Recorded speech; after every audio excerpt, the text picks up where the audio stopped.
Day 2, and we said already, SK versus TSM is kicking off over on Dust 2. Looks like TSM did pick up the knife, so they're going to have the choice of side going into this one. And I mean, a map like Dust 2, I can't help but go back to what Moses was saying not too long ago over in Dubai, where he stated that TSM was, in his eyes, the best team currently on Dust 2. They do have a good track record. Just recently, 27 wins to 16 losses for TSM, so you can't really dispute that. But then again, I think SK can maybe pick up a couple of rounds just because this map does lend a little to the style of what they're going to be probably depending upon at present. But I believe we are starting this one off, and we are live into the game. And we can find out how these two are going to be kicking off already, if I'm not mistaken. And Alex, why don't you take us into the first round?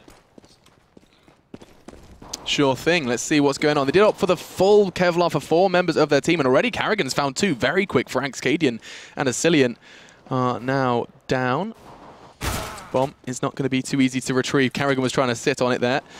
Looks like Freeze had something to say about that. So 4v3 then, as KGB is going to be the one tested by the SK boys. It's going to be Sandon. Oh, it was Sandon. That's a very nice shot connection there from KGB. And then Config and Freeze left to finish this one off. They are still looking towards A, trying to maybe get a little plant going here, but KGB already doing well. And bear in mind, Zipnix is watching that cross too. Freeze is going to have an extraordinarily tough time even making it through here, and there we go. KGB just destroying them as they walk through Cat towards that site, and already a nice start for TSM coming out. Yeah, I mean, just losing the one man, Carrigan, the only one to fall, and you saw he took 2 for the trouble. So very comfortable start then for TSM, and I'm intrigued to see what M4 they've gone for. We're still seeing a lot of A1s, Lauren. I'm surprised by this. Of course, they cost a little less, so I guess they can easily, well, not easily, but they can be more comfortable buying it at the moment, I guess. I don't know. We've got someone AFK in spawn. Caden's just having a chat with his team. He's just chilling out. Maybe Tinder needs some appreciation. Some honeys. And that's unique. So we're going to see how this one plays out. Device in mid. Going to be waiting out with a P90. He's got backup as well. So they have a smoke, so this may very well be their mid to B, potentially, but I think Device is going to have something to say about it with a P90. Only finding 1, but it doesn't look like he's done just yet. 2 now, looking for the 3rd before finally Sandon steps in, but KGB is happy to oblige to finish that one off. All on to Freeze then. He doesn't last much longer. And it does look like TSM's M4A4 at least found 1 frag. M4A1, excuse me. Yeah, it's just the rate of fire just throws me off when I hear it. So they lowered the rate of fire. Just a little recap for everyone. They lowered the rate of fire. They made it a little bit cheaper, but they also increased the amount of spray pattern.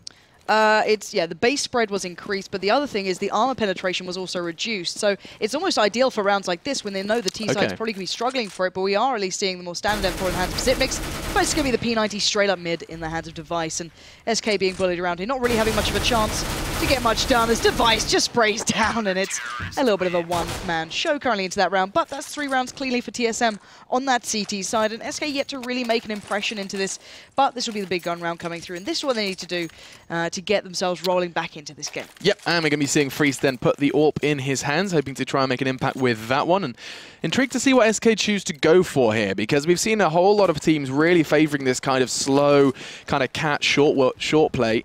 It's not like Freeze is going to find anything on the cross. That is the 2 players across to be safe and sound. TSM, they've got a lot of presence towards long, and it's going to be tested. Here comes SK, they're throwing themselves through it. And it looks like SK have found the necessary frags. Yeah, Zipnix and Carrigan going down along is really going to throw things into the mix because they have no one on towards that platform. So I can imagine KGB is going to be maybe boosted up, but they have no control over short. So they're being a little cautious here just in case. Dupree's going to try and scope it out, see if anyone snuck through, but Device has made himself a little bit of room, going to check it out. So now they've got control at least of some part of the map. They may try and play through the back, but Cadian smartly watching the rotate, letting the others slowly take their way through towards long. But bear in mind, Sandon and ESEA are a little low. It's still going to be a tough task getting through towards that A side. Yeah, it's not going to be easy. I mean, getting such early control of long, it's almost like SK don't know what to do with it. They've been given so much room to move, and Cadian is going to catch a glimpse of 1 towards short, trying to keep 2 players busy, and he does actually get enough information to say to his team, guys, 2 of the 3 CTs are here with me. The call gets made, and immediately SK are going to be punching in the digits. It's actually Config, the newbie, to the team, to the roster. He's going to be getting that bomb down, and now all onto Dupree and Device for TSM. I think they realised that's going to be a bow out, keep those weapons safe, and they're going to watch SK pick up their first round. Yeah, Device is fairly vocal about how he feels the new addition or change, let's say, to the silenced M4. So maybe he's just going to be playing with the P90 until Is this a statement? To be fair, it's kind of warranted, bearing in mind what GetRight was doing during Dubai, just running the hell up mid and showing them, hey, this works. But Device does actually recover a rifle as well, so nicely done by him. Going to make it out of there with a little bit of an upgrade, but got to be cautious. And there we go. Does manage to receive 2 rifles, keep them safe, and TSM will at least have those going into this round. But nicely done by SK, taking over long early on, just really forced the issue. They retook control on short, that was TSM, so it was a little bit of a struggle for a degree, but then SK broke through, they got the information required, and that's all they needed. I think, yeah, actually Cadian playing a huge part in that, in that round, not necessarily fragging, but the information he provided by seeing that short player, by keeping both the lower tunnels busy as well. He was really influential in securing that 5 versus 3 win. Oh, very aggressive takedown mid from SK, just going straight up towards short. ESEA's actually got through, and Device hasn't spotted him out. He will get the shot towards Cadian, though. That's Cadian down, and that should make it a little bit more difficult for SK, but ESEA was in a good position to maybe catch something off then, but they know there's still Zipnix on the site, so he's still making sure no one's getting through. And bearing in mind, the bomb's still not really made its presence known, and ESEA's going to work his way back down towards the mid doors. So, ESEA makes noise. They're going to be well and truly aware, but he's going to get flashed in. Device. Oh, he didn't quite catch him. They didn't get it right, but fortunately, ESEA wins that aim duel. Is that supposed to happen? Most definitely not. Now, Zipnix is going to be pressurized. I think dupreeh realizes that his time may be limited here on B. He's going to try and make a bit of an impact, but Config says no with his M4. And now the numbers are 4v3, and SK have just strolled on into B. It's all theirs, and TSM, they've got another decision to make.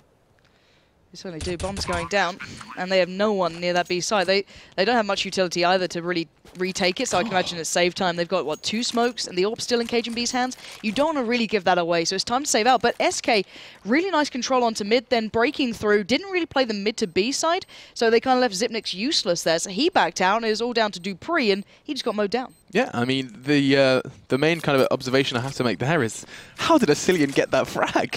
Like, that flash was perfectly, that was going to be his way in, but fortunately, Device didn't quite hit his shots, fluffed his line somewhat, and now it's going to be SK's second. You gotta hate it when you fluff your lines like that, but still, 3-2. SK doing well. Once they got those guns in their hands, they're playing this really nicely. And I want to see this more aggression from them. They played aggressive on long, it worked out. They took really good control of mid, it worked out. See if they can keep doing this. Config will be sticking with that silenced M4 in this one. Building up that bank, and they've got a good bit of economy building as well, bearing in mind they're already on 6.5k towards Config, and Freeze keeping 5.9 as well. So let's see if they can get anything across. Not going to catch anything this time. And already you're seeing those 2 players heading down towards those B tunnels, but KGB and Zipnix taking control of short this time, so trying to limit their options.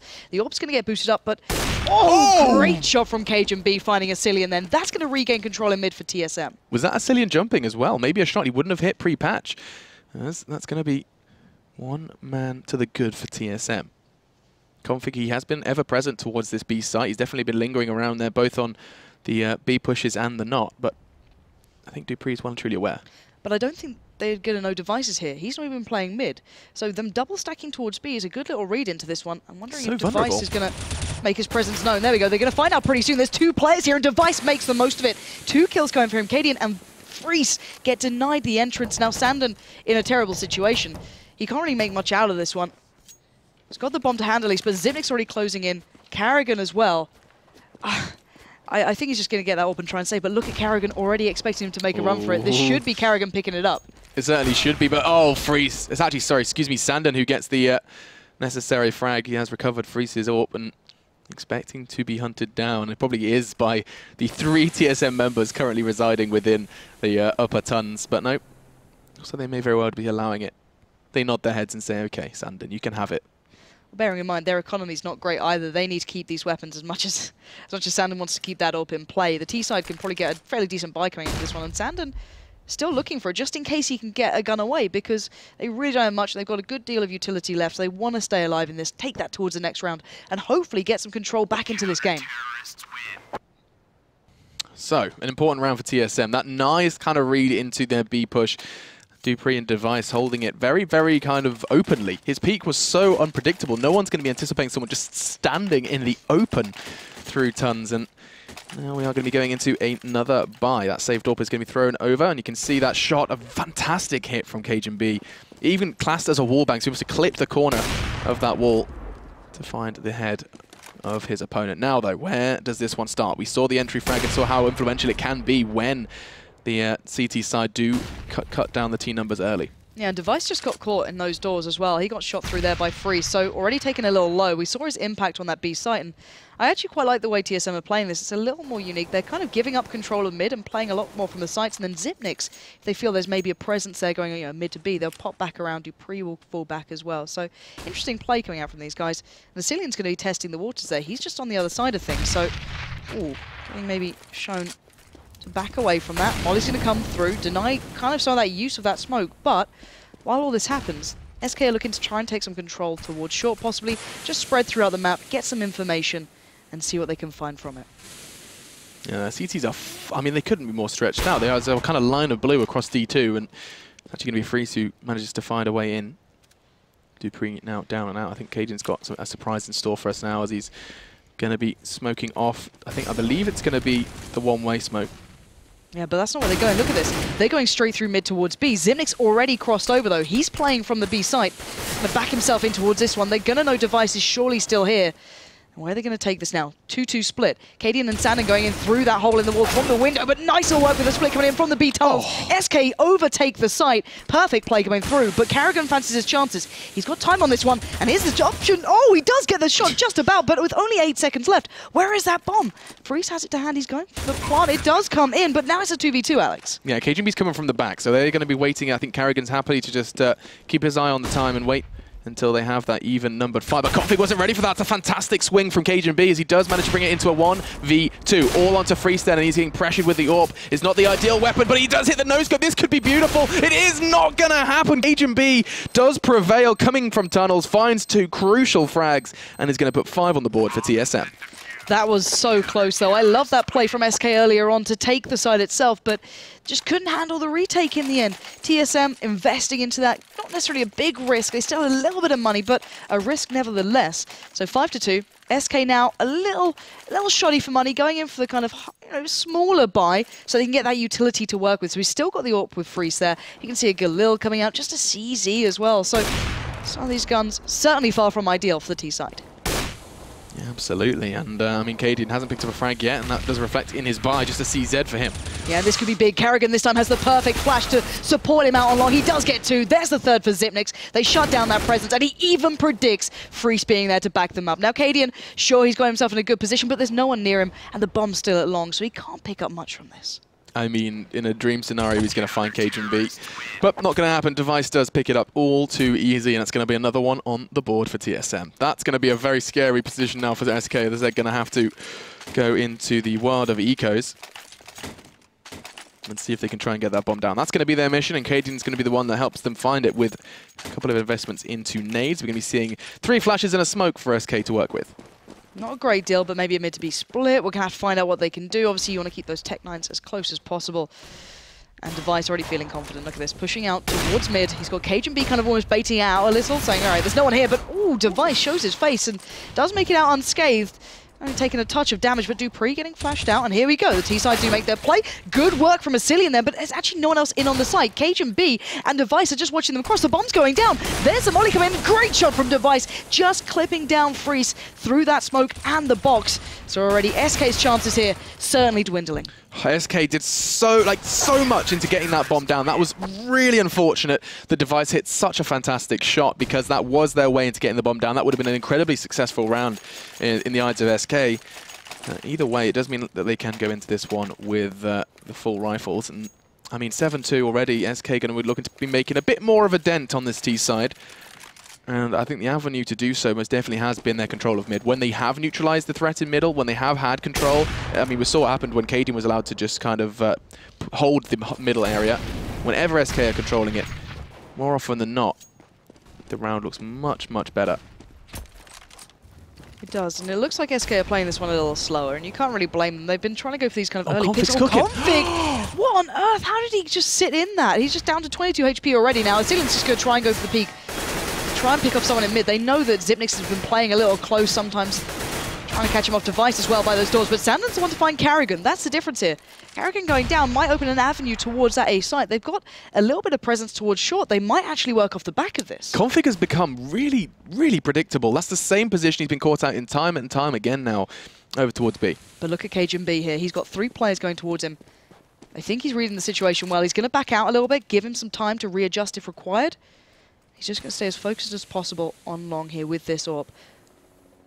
Let's see if they're going to go for this. The flashes are in hand. They're going to set him up. Perfect timing with that smoke. That's going to buy so much time for him now. They're going to have to slow down. 35 seconds left. SK might just go through this. They might just flash him out here because they have to make a move soon. That timing is mind-boggling. Pull the trigger. Cajun B, he gets a double before Sandon manages to put him in his place.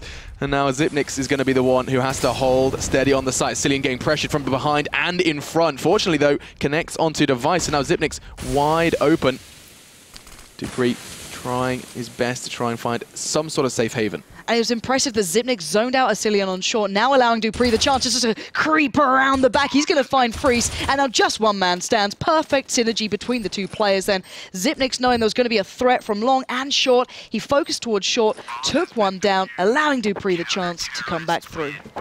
I feel like we are seeing that same story for SK, where they did just when they aren't getting these opening frags, they do look a little lost. Look at these guys, 4 of them just throwing themselves through a smoke on long. That's not a position any team chooses to be in. That's something they were forced into by TSM. And going into this, if they don't change something, this is going to be a very, very tough half for them to swallow. Well, this is the first time we're seeing 3 players focusing towards that B start for SK. They've been generally sending 2 there just to kind of play through the tunnels, take some control in mid, but I was hoping maybe we see a little bit of a faster B take or just a more initial focus towards the site, because they've just been struggling elsewhere. Those 2 first gun rounds coming through for them were fantastic, but just not being able to replicate that. And Device and Xyp9x waiting on this one. The spray comes in, but it's going to be Device who was just tucked away from the flash, and now perfect timing comes out for Xyp9x. He knows how to control this, but it's Config to actually land the shot, so maybe SK can still do this one. Gonna smoke off, but back away. Double smoke as well. Lack of communication from SK. I'll smoke it. No, I'll smoke it. And they do invest 2 smokes on towards that CT cross. Not even choosing to use it, though, as they are relying on Freeze's entry. Fragging capacity, just creeping, calling his way towards B. But TSM are forcing them to push all the way in. Nice angle health from dupreeh. He knows he's safe and sound because Device is there as well. And TSM are looking very, very nice on the CT side. Yeah, they're looking comfortable. I don't think they've been caught out once, really. There was maybe... Actually, no, Telelight on long. The one time they didn't get control of that early, I think it was Carrigan who went down first, and I think Cajun B fell as well. That's right, yeah, I remember. And that worked out fine for SK, but if they can't catch these guys off guard, it just seems that when it slows down, TSM just regains so much control. And look at the money. 12k, Cajun B's got money for days. He's never going to be without an AWP, basically, at this point. And look at Device, already straight up mid. This is perfect. Cadian's waiting there. He's going to shoulder peek it, though. Nicely done by him, but they're not catching anyone out just yet. There we go. Device now tagged up. He's going to be pressured, slowing it down, but he still gets overrun. That's a gun in the hands of the T side here. Yeah, and the point you were just making was that SK don't pick up rounds unless TSM give them to them. And now SK, they are looking a little low, but they did find that opening frag. That's a start for sure, as Carrigan finishes where Device started on config. Cajun B actively peeking in the middle, but Cillian was ready from Carrigan, trying to keep the pressure on, and SK are going to continue to drop, but they have made an impact. But the A site is completely clear. If they can get that bomb... If, that's the big question. And look at this play again. dupreeh's trying to go around the back. They're loving this little bit of a flanking maneuver, to say the very least. Cajun B wildly spraying it, but dupreeh, he's going to catch off the bomb. That's Sandon down. Hopes and dreams are dashed. Freeze can do nothing. There was an opportunity for SK to maybe pull something out then, and it just slipped away. I'm seeing a lot of elements that were present in Fnatic's play yesterday in TSM's play here. Pushing, trying things you wouldn't normally expect from TSM. This is the point they've reached in the game where they're like, okay, let's stop looking at the strat book as closely for the last couple of rounds, it seems. And a double AWP coming out. Carrigan and Cajun B, a deadly duo, are going to be present now on Dust 2. They peek him. Oh, and the shot does not connect. Going for the second one and actually catches the kneecap. Not enough. Carrigan trying to make up for his earlier shortcomings, and he's going to be peeking towards lower tunnels. It's Cillian who's choosing to challenge him, and nothing going to come of it. Again, Sandon the one who finds the entry. But that's important, because TSM were pushing up on long quite aggressively, but Device has always been that kind of catch-out player. He's been, occasionally on the B side, joining dupreeh, he's been playing mid, and now he's on long. Something we've not seen just all that recently, and he's got the chance here to catch 2 players off guard. That's one of them. Doesn't get the follow-up, though. dupreeh, however, will in towards those B tunnels, if I'm not mistaken. But it may add a little bit of an element of an opportunity for SK here. If they can overrun the likes of CageNB on long, this could be trouble. But CageNB just standing tall. He's going to get the information, but SK have a chance. Sandon is dragging his team through this round. Yeah, truly he is. He's been a real fragging machine so far in this game. Unfortunately, 2 members of the team are really not doing that. Carrigan backing away. dupreeh's on the rotate from behind, and this is going to be very scary for SK if they don't push onto the site fast. And Carrigan catching Sandon through the smoke. Now all onto ESEA, but he is not expecting the player from behind. Eventually he does close it out. It was dupreeh. And another round on the board for TSM. This is going south very fast for the SK boys. And I kind of like the way this is being played out by TSM as well. This is what I got so excited by seeing when NiP were playing. And it was especially, I think, Gerai was the man who was just living up to that reputation he was given very early on, how he's always great at reading how the teams up against him are playing, where they're going towards. And you see it from TSM, constantly flanking around the back, and why not? If you can abuse SK a little more, you might as well if you're confident, and they're certainly doing it. Device constantly playing these off angles, slightly unique positions, and it's working out. Cadian here could take a huge amount of damage. The nade, however, doesn't connect perfectly, but we are seeing SK getting control on long, at least to begin with. Well, and primarily off the back of Sandon again. He's the one who walks out first. He takes the initial damage. He tries to challenge out one. And things are sort of seeming a little kind of weak on the side of SK, primarily for Cadian and Config, who have 1 frag between them. Ouch. At this point. Oh, so Cadian, 0 2 players. Cadian, yeah, 0 for 12. I think Config's just picked up the 1, so 2 members of SK really not starting as they mean to go on at this point. Don't get me wrong, Cadian has been the whipping boy on these gun rounds. You know, if he can afford a gun and the others, you know, can't, he's on, you know, to pick up the utility and such.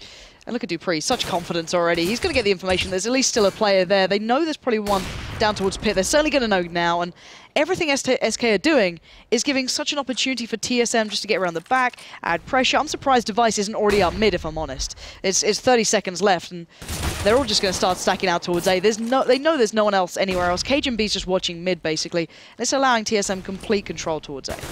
Yeah, that is a very nice flash, though, from SK. It does manage to catch dupreeh off, but unfortunately he is babysat by Device. And Sandon again finding a frag. This man is the only one really throwing his team on his back at this point. As time is becoming a bit of an issue. 15 seconds, here comes the push, and Xyp9x is happy to oblige on the cross. There's nothing to keep them safe. Xyp9x takes 2, and now all onto Config, finally chiming in with 1, and now it's a 1v1, but he doesn't have the time. He needs to push for the frag. He's going to just turn around, not going to have the swift decision-making necessary, and it's going to be 12-2 as we go into our final round of our first half. Yeah, and TSM, it was like shooting fish in a barrel then. The smokes weren't on. They look lost, Lauren. They look lost. It's a little sad to see, because you know how these guys can play. There's a lot of potential there. You see it so often with Sandon as well. He's on 13-11. Everyone else is a long way off. Cillian 6.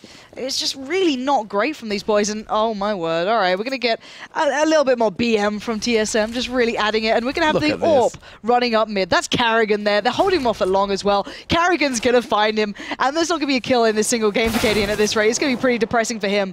And really, okay, SK are picking up kills, but at this point, they're just killing TSM, who've basically pushed up to their spawn. Yeah, when TSM feeds them a frag, for sure. And I think SK are cautious because they don't want to fall into that same trap of slow long again. We saw what happened there. They had utility and it just didn't quite kind of shape up nicely for them. And CageNB's going to try and challenge out the AWP. Fortunately, Freeze isn't going to be making that mistake. That was nice, actually, from Cillian and Freeze, just kind of baiting for the shot there to allow him to peek. Cillian will find dupreeh. So don't get me wrong, okay? This round is turning into something very good here for SK, but you've got to say, TSM kind of went, all right, you can have this one. We'll run at you. But they will at least get a bomb plant, I can imagine, at this rate. Xyp9x is so close here. Cillian's in tunnels, though, so he shouldn't allow this to happen. Shouldn't is the main word. Smoke towards the doors. Freeze, well aware of the angle Xyp9x may come from. He'll trickle that nade in. Oh, that's a good molly. I think that's a good molly. It's not going to get him, though. It'll keep him on the site, however. That's the main thing, and Xyp9x knows it. He's going to go and make the most of that one, but he's now stuck in the flames, and a Cillian will shut him down. SK maybe redeeming a little bit of face here on the half. Yeah, so that's going to be a slight redeeming feature. 12-3 on the half. Yeah, it's still very slight. And we said before that SK, they were having occasional redeeming moments. The frags would occasionally look really nice. The individuals were hitting shots. That doesn't even seem to be the case for this game. I mean, like yesterday, we were seeing SK hit their shots, especially Cadian actually was at the top of the scoreboard looking fantastic. Not happening just yet. Is he still on 0? I don't believe he got a kill. Hang on. Yeah, yep, he's on 0. 0, 2 assists, and 14 deaths. So Cadian, the real kind of leader in terms of fragging and in-game, he is actually currently in-game leading for the SK guys, he's having a bit of a mare. Yeah, he's having a bit of a mare here. I've got to say, 3-12, this is not looking redeemable, but maybe SK can at least pull back some dignity, and TSM's going to go for the Glock train. Stunning little shot from Sandon. A USPS, just so accurate and so nicely done. ESEA will make his way across, and TSM being slowed down here in the tunnels will give a good chance to SK to actually pick this round up. Yeah, they have the numbers, but the TSM have control. The TSM even. I don't know where I'm going with that one. Config desperately trying to find a way in. TSM with that bomb down now just have to sit and wait for the CTs to come on. And CajunB and Dupree just jump on up, go hungry, and find 2 frags. Device and CajunB, they have taken a beating, but they have the site under wraps. Device is not really planted for him, though. That's why he's having to do these peeks, allowing Freeze to land shots like that. Now, CajunB 1v2, stuck on towards the platform. He gets down 1. Freeze on the reload, gets caught out on CajunB. Comes in when it matters, saves the day with 3, and TSM don't drop around just yet in the second half. Now, how many SMGs are we going to be seeing in this fray? I'm seeing a UMP, I'm seeing a P90. I think it's going to be maybe the triple SMG. No, even going for the scout then for Zipnix, as we're going to be seeing this round look very scary for SK. They haven't chosen to invest into the second round, and so it's going to be a case of how much damage can they do with just the USP. Well, they kind of have to forego this round and just say, hey horrible. Guys, just feed on us, basically, because they're, TSM are on 13 rounds. Yeah, here Carrigan, here's a 1.2k, enjoy it. Yep. And Zipnix should be able to have a nice old time in mid as well. Just enjoying the scout. It may not be jumping anymore, but it's still a real nuisance. And you're seeing Zipnix having a great time. Sandon will at least take him down. But that's 1 player, 1 scout. And the bomb is just being left at B. They're just farming kills here. TSM, no. They've basically got this one in the bag. SK are just being trounced at this point. Yeah, this is a very one-sided affair, is a nice way to put it. And this is another observation to be made, is that we are still seeing a great deal of the M4A1S. Our speculation surrounding the M4A1S may very well be a little invalid. Or maybe it's just a little too early to tell. Players still sticking with what they know, and that's another point that needs to be considered. Well, we've seen Zipnix pick it up, and ESEA here pick up the more standardized M4 without the silencer. So maybe a couple testing it who are more comfortable for, but we'll come back to that point as TSM are already making their way towards this B side. It's going to be Sandon to hold on single-handedly, and he just can't do it. Lets it slip, and ESEA's going to be the one next on the chopping board, and the entirety of SK are just out on an island towards that A site. There's no one in towards B. The bomb's going down. Zipnix already getting ready in those B tunnels, and these guys are getting a little peeky here, actually. You can see they're Freeze gifted a moment towards Dupree. I feel like TSM have bets on how fast they can finish this game, and they're just desperate to try and end it as soon as they can. Now CajunB and Zipnix are going to be the ones to hold this site safe, and they're about to be walking straight into his domain. That's 1, should be 2, but Cadian just leaping on down with the Mag 7 is going to be able to find the final frag as well. 2 for him as he doubles his score for the game, and he's going to be able to get the defuse in as well. And SK pick up their first round over on the CT side. Hey, it wasn't pretty, it wasn't sexy CS, but it worked, which is the main thing. It worked. And I love the way on the actual scoreboard he's at the top currently, which is the most hilarious part for Cadian. Right. But then, okay, so there's something fishy going on there, because Device has got 20 frags and he's at the bottom of the scoreboard. Oh well. Anyway, fishy scoreboards aside, 3 CTs have crossed from the SK side towards B. I think that's just going to be the investment towards that mid-hole, but that's not exactly where TSM are heading. And look how aggressive they are. Straight out on long, gaining control, already dinking one up on short, and it looks like Cadian's going to be the one pressured here. And just looking at TSM, they're playing this carefree style almost, just straight away in their face. Freeze will at least find Carrigan, but a little bit of damage towards CajunB might make this easier, but TSM bullying SK off this A site. The smokes, the flashes, and the control on short, just going to complement it perfectly. Bomb will go down, and it looks like TSM are so close to picking this one up now with these 4 players left alive. Yeah, this is looking a little too difficult for the SK boys, as they have got a whole lot of ground to cover. Device. And, Device, don't you dare. I need perfect timing. They were checking it, but as soon as he turns away, you can see he's itching to try and push around. This could be a bloodbath. Here he comes towards short. Dupree's done it all for him, though. Device does manage to get the final 2, and that's going to be 15 for TSM, and a very wounded SK going into potential match point.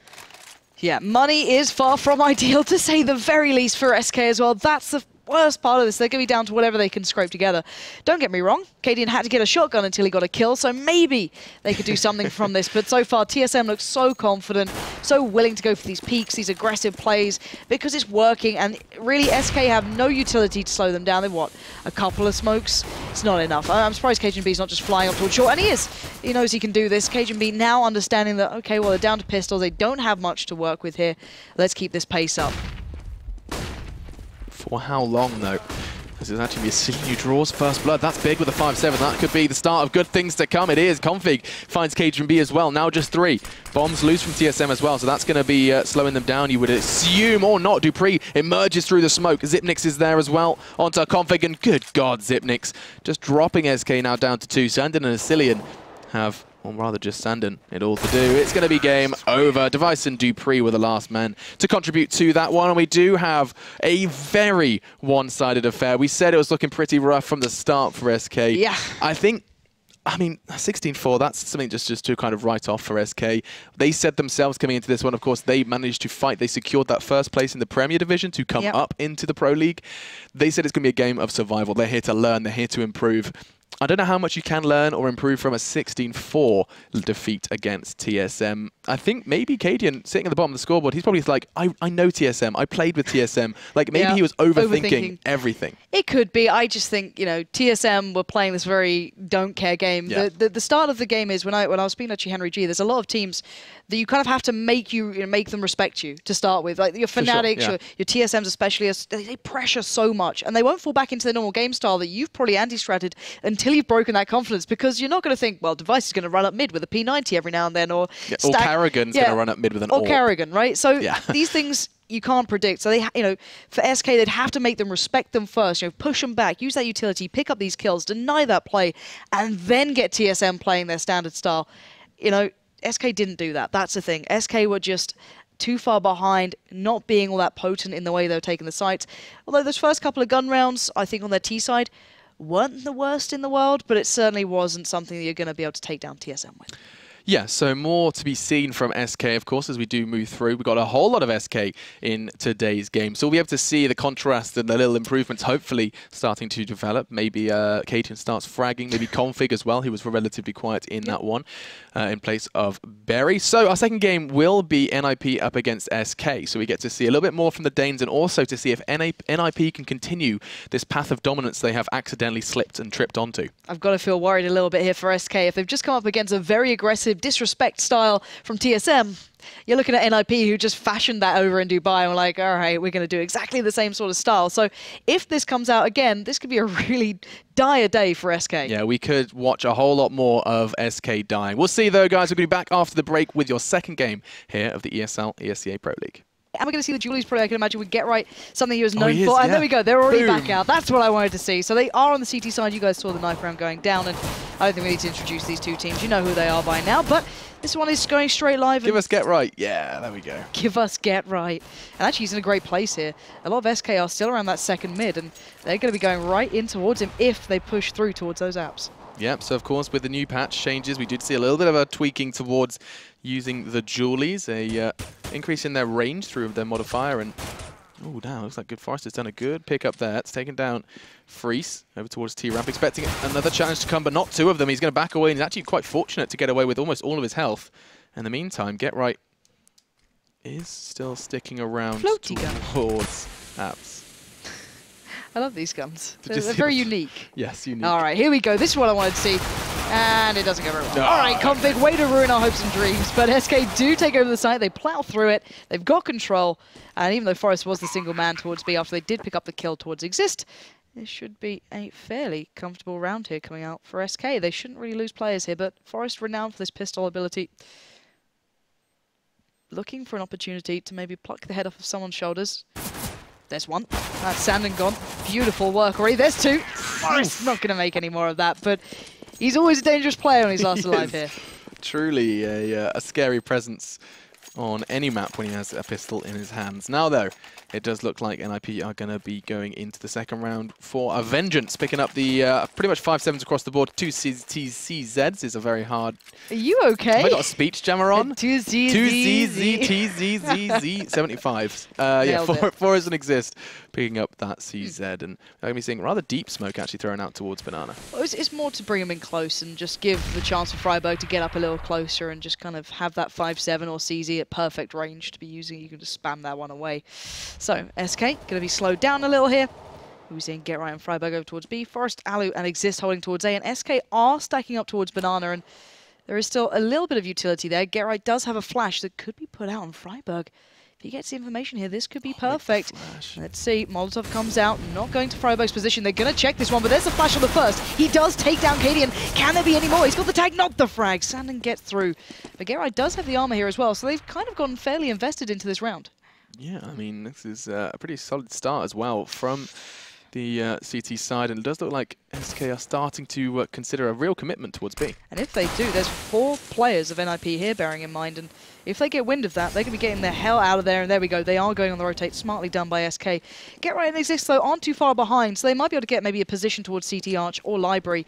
But beyond that, it would be very brave to see them heading through here as the floating gun reappears. Wingardium Leviosa. Wingardium Leviosa. Now Exist is going to try and connect on towards Config. Gets him low, but not low enough. 16 points of health, and he's still kicking. Now, Get Right is going to be the one to be challenged. This could be huge, though. He's in a great position. He does get the tag as well. These guys are fairly low, but he only catches one off. That's Sandon down.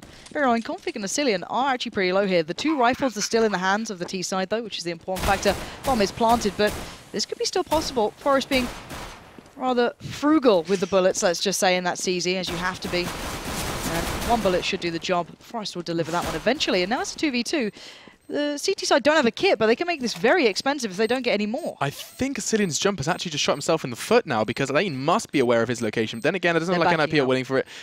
They have got the AK, so that's most definitely a very, very happy trade they're going to make, and may even take the rifle out of Asilian's hands. Very nice there from NiP, making the best of what they've got, and that's going to be a very, very nice second round. It's not the round win, but it's pretty damn close. And of course, they wanted to keep that head armor as well. That's a really big factor into that one. Oh, you got the Galil as well. Alu, you minx. Wow, nicely done, boys. Okay, well, at least they've got 2 guns to work with here, so I'm interested to see how they put these together. Alu and Forest generally do play towards A themselves, and it looks like they can actually retain these weapons, of course, with the head armor, so maybe going to split themselves up towards B, 1A. You have to wait and find out where they go to. No, it's going to be Freiburg and Exist towards B. And Forest and Alu, the 2 with the weapons, hitting up this A site. So maybe lining up that early flash, going to try and pick something up. And we are seeing maybe another floaty gun. Gotta love it. No, the Galil staying firmly in the hands of Alu this time. They have peeked down mid, not seen much. And Alu already heading over towards that B site. Nice prediction play here if SK commit. Yeah, that is going to be an if, considering Config's got the bomb way over towards alt mid. Now though, here comes Cade, about to walk straight on into the Freiburg crosshair. Not going to be able to connect the frag just yet though. So now it comes down to Exist. He's not going to be able to do much more either. The MP7 from Cadian just a little too strong, but Alu, that investment of the Galil, being able to find it off the floor, may be enough to defend this side. Not going to be happening. Asilian does take him down, and now all onto the AK and armor of Forest to try and make a dent into this T side. I think he's most definitely looking to do something here, as he does prowl out through Garden. Doesn't look like anything's going to be given to him from SK just yet. And they already have Cadian and Freeze waiting on Banana.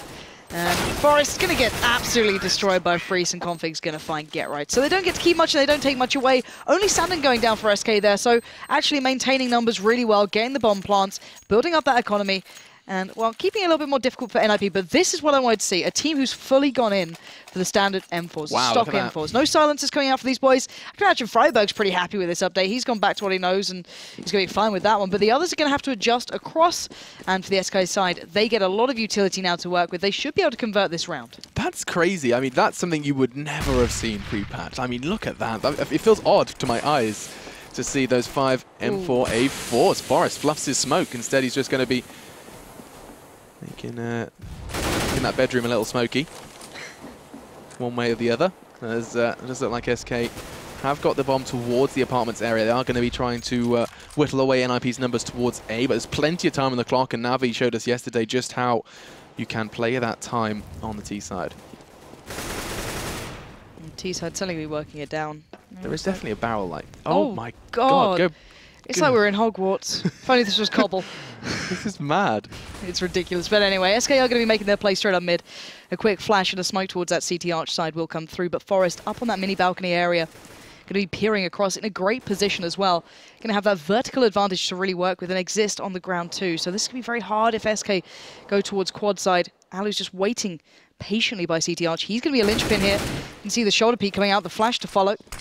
Smokes in place. Good work from Alu, slowing them down here. Going to allow Forest to regain control and actually going to start going around the backside here as well. And here we go. Geralt comes in, the king of spray. Not going to have his opportunity, though, to really come into his own. But SK falling by the wayside here, just down towards Config. He's stuck in by quad. The bombs by CT Arch. And, well, if NiP keep walking at him like this, it might be possible. Still a good bit of utility to work with. 10 seconds, though. They're both in there. They're both by CT Arch. He could have done something with it, but no. Exist shuts him down. That's 3 kills. That ragdoll as well. Getting stretched around here on Inferno. It's going to be, though, the first round on the board for the Ninjas, as that one does go their way. Config actually had a chance to really... If he'd had a bit more time, if he had a little bit of extra time, things could have gone very differently, though. As going to be seeing SK's buy look a little limited. We're going to be seeing the Armor Tech 9 for 2, but it does give them a whole hefty amount of nades. And when you see a whole lot of Molotovs like that, you realize a B hit may very well be on the cards. As people have been, highlighting just how much of a necessity Molotovs have become over on Inferno for either bomb site, really. Checking that corner for you almost. Great little angle as well for Forest. They're just on the precipice of the smoke as it dissipates right now. You should be able to get some control here, just using that Mag 7 exactly how you want to be doing it, up close and personal. But as you noted, a lot of mollies there, a lot of utility. SK aren't in a hurry. If they can get all the utility away from NiP, they know it was a fairly expensive round, so they're going to try and work it down, I can imagine. Run the clock to the ground and see what SK go for. Last time we saw the very quick and flash, smoke and flash towards CT Arch, and it is going to allow them to break through. Actually, no one playing actively towards quad. That might ring alarm bells, but it doesn't matter. Exist was waiting. That's 2 through the smoke, just spraying down. Catches Cadian and Asilian.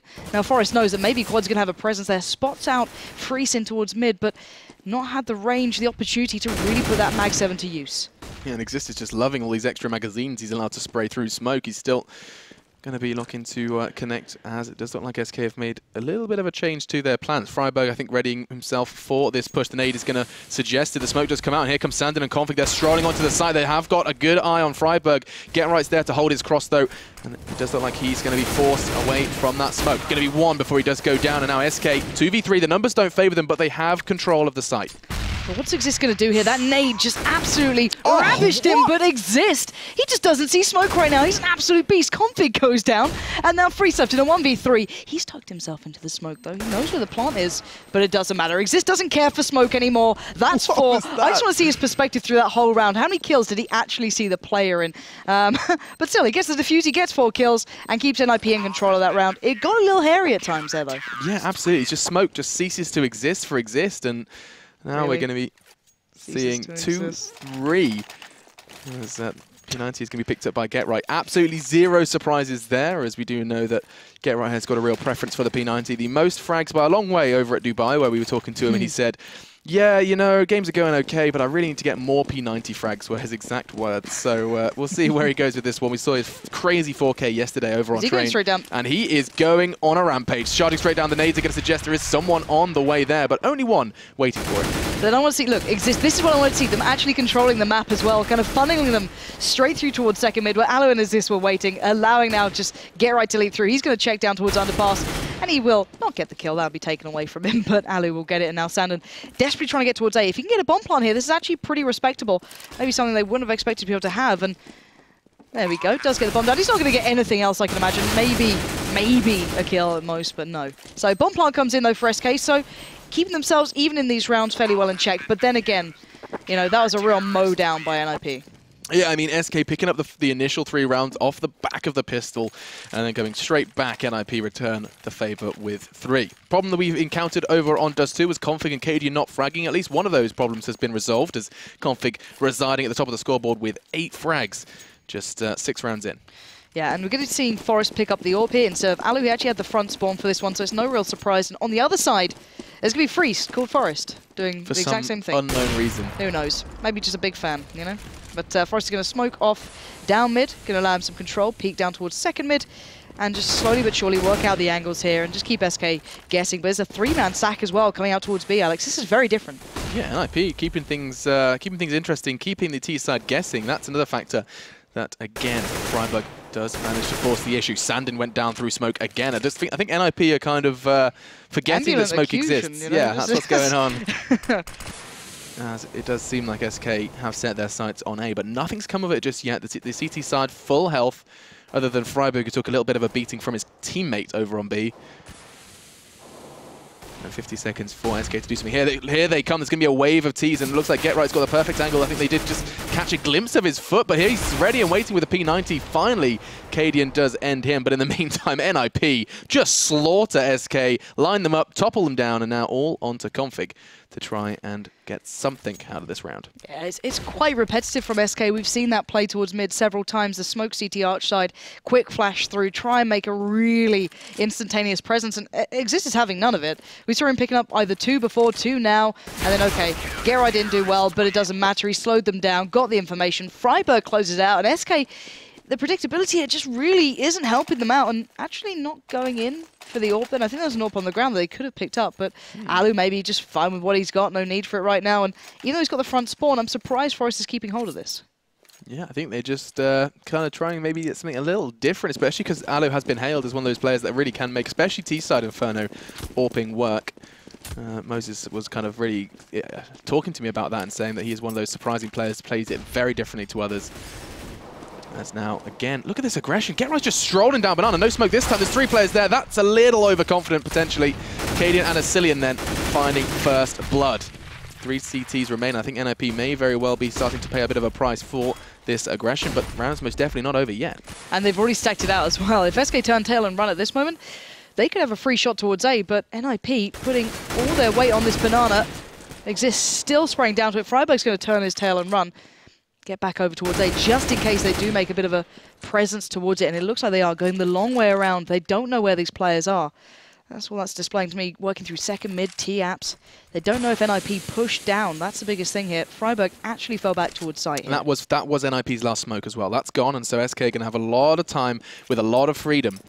And they have a whole lot of utility as well to force this push in. friberg's going to have, well, he's going to have his plate very full at this point from pit. 4 players. Rather 3 through apps, 1 through middle are about to come, but Exist creeps and crawls and finds one. It's Freeze now down, and oh, friberg, don't you dare! Does get one, and NiP, courtesy of Forest's final 2 frags. You can see why they gave him the AWP. You can also see why NiP have got SK's number. Another great read into where the T side was going. Every single time, they're just playing this so well. Absolutely brilliant stuff. Exist. And Exist going in for that auto sniper. Why not, I guess? He's got the perfect spawn for it. And they've just been completely corralling SK wherever they want to. They take presence in mid, they make them have to go that long way around, buy them time, allow Forest to come back over towards A. And let's see what Exist can do here, what damage can be done. And they're so scared now, SK. They don't want to go near it. Already, Forest pushing down mid. Look at this guy, such confidence. Alu's there with him. Exist gets on with the auto sniper. And this is shooting fish in a barrel. Forest is looking phenomenal at the moment. Sure, SK didn't have the perfect buy, but it doesn't matter. They do that day in, day out. Look at this guy. They had weapons. They had rifles, they had armor, and that felt like an eco bash. That's insanity. As NiP are going to pick up another one then. 6-3, and that auto sniper is still, I mean, the fact that he has an auto sniper, we also have an AWP in play, and is still sitting on 10 grand. NiP are comfortable for a while. But let me put it this way. This is what I was scared of seeing, because SK got bullied and broken around Dust 2 earlier on. And now we're going to see friberg with the opportunity to go very aggressive down mid. He's going to be having a little bit of cover then just to get up close and personal with that P90. And look at the rest of NiP straight away there, saying, hey guys, we want to just have a little look at your spawn. We're so excited for the T side. We want to get down there and have a go at ourselves. As SK are just on the pistols. GetRight actually thinking that SK are ahead of where they are. They're still down the bottom here. Exist is going to see him, and it's going to be a wild spray down. Look at this guy. Sandin even taking down ESEA and saying, don't worry, buddy, I won't let you have the pain of being taken down by the auto sniper. But it's just a bloodbath. And SK sadly are going to have flashbacks to that first game here. They picked up 3 rounds quite convincingly. And oh, if, you know, in case the P90 wasn't enough, he's upgraded to the Negev. Welcome, ladies and gentlemen, to the new and improved NiP. They buy Negevs, they rush you with their M4s, they are throwing caution to the wind, and nobody seems to have an answer. SK most definitely do not. The only 3 rounds they acquired were with NiP under-geared. I really want them to go towards Freiburg. They've got to pick in mid. That may ruin my hopes and dreams for Freiburg to go and get, you know, the 5k with the Negev. But they're still actually lining up on Banana. This is the best part. Oh my god, if they go towards him here. I guess it works, you know. If you need more bullets, you've got 150 to go through with that thing. So if he waits this out patiently, this could go well. Allo and Forest, though, are pushed up in towards Apps as well. Oh, Cadian, why you got to go and do that? It's a lot of money lying on the floor there. That is. I'm curious if they're going to pick it up. That would be real salt in the wound. But Get Right does throw his molly. That's going to slow down the SK boys. And Forest hits a crazy shot into Sandon. He didn't really deserve that one, but Config in the meantime does finally find the way into B. That's going to be the one defender down, and SK are going to have plenty of time to set themselves up, get that bomb down, establish a perimeter. And auto sniper Alu is going to have to just desperately try and take a couple of the numbers down from SK. Yeah, if you can probably get a few, to be fair. They're still on the site. They're going to have to back off it soon. And wouldn't recommend doing that, Asilian. Walking backwards through smoke. Even with that flash there, it allows Alu time to adjust and spray through the smoke. So Config and Cadian might be able to stay alive in this one if they can quickly slip out through the smoke, and they will do. They'll make it down to Banana, and Forest and Alu now just looking to keep hold of their guns as well. So that's going to be the first successful round for the SK boys outside of the initial 3, and it took a whole long time. 7 rounds in a row, 7 consecutive rounds for NiP, and of course their money is going to be good for days at this point. You see that I think there was 3 members in the kind of 10k plus margin, so that's pretty insane. Yep, okay, not stopping here. That's an auto sniper. I can see an M249 and a P90. This is an exciting CT half, that's for certain. I think unique. Unique. Oh, Lauren, you have the vocabulary, you do. I just, a unique NiP buy. Yeah. Okay. I just really want Freiburg to get a kill with this. That's all I care about at the moment. I probably shouldn't just care about this, but at the moment, it would be funny as hell, because SK are kind of just locked in towards Banana at the moment. Floaty. Oh, that's a new view. It's like third person and first, all in one. Majestic. Yeah, well, this is a new view model you won't have seen just yet. Yeah, it's very unique. Yeah, for sure. Oh, you're unique. Anyway, this could be it. Freiburg is waiting on the other side of the smoke, and that's a really gross skin as well. I'm not going to lie. He hasn't put too much effort into it. That's Forest. Forest, please upgrade the skins here. You know, you use this gun a lot. It's a vital part of CSGO these days. And come on, SK, make my day. Just do it. There's a 4-man stack towards A coming out from NiP. It's just Freiburg being Rambo pretty much. Is this the calm before the storm? This is it. They are.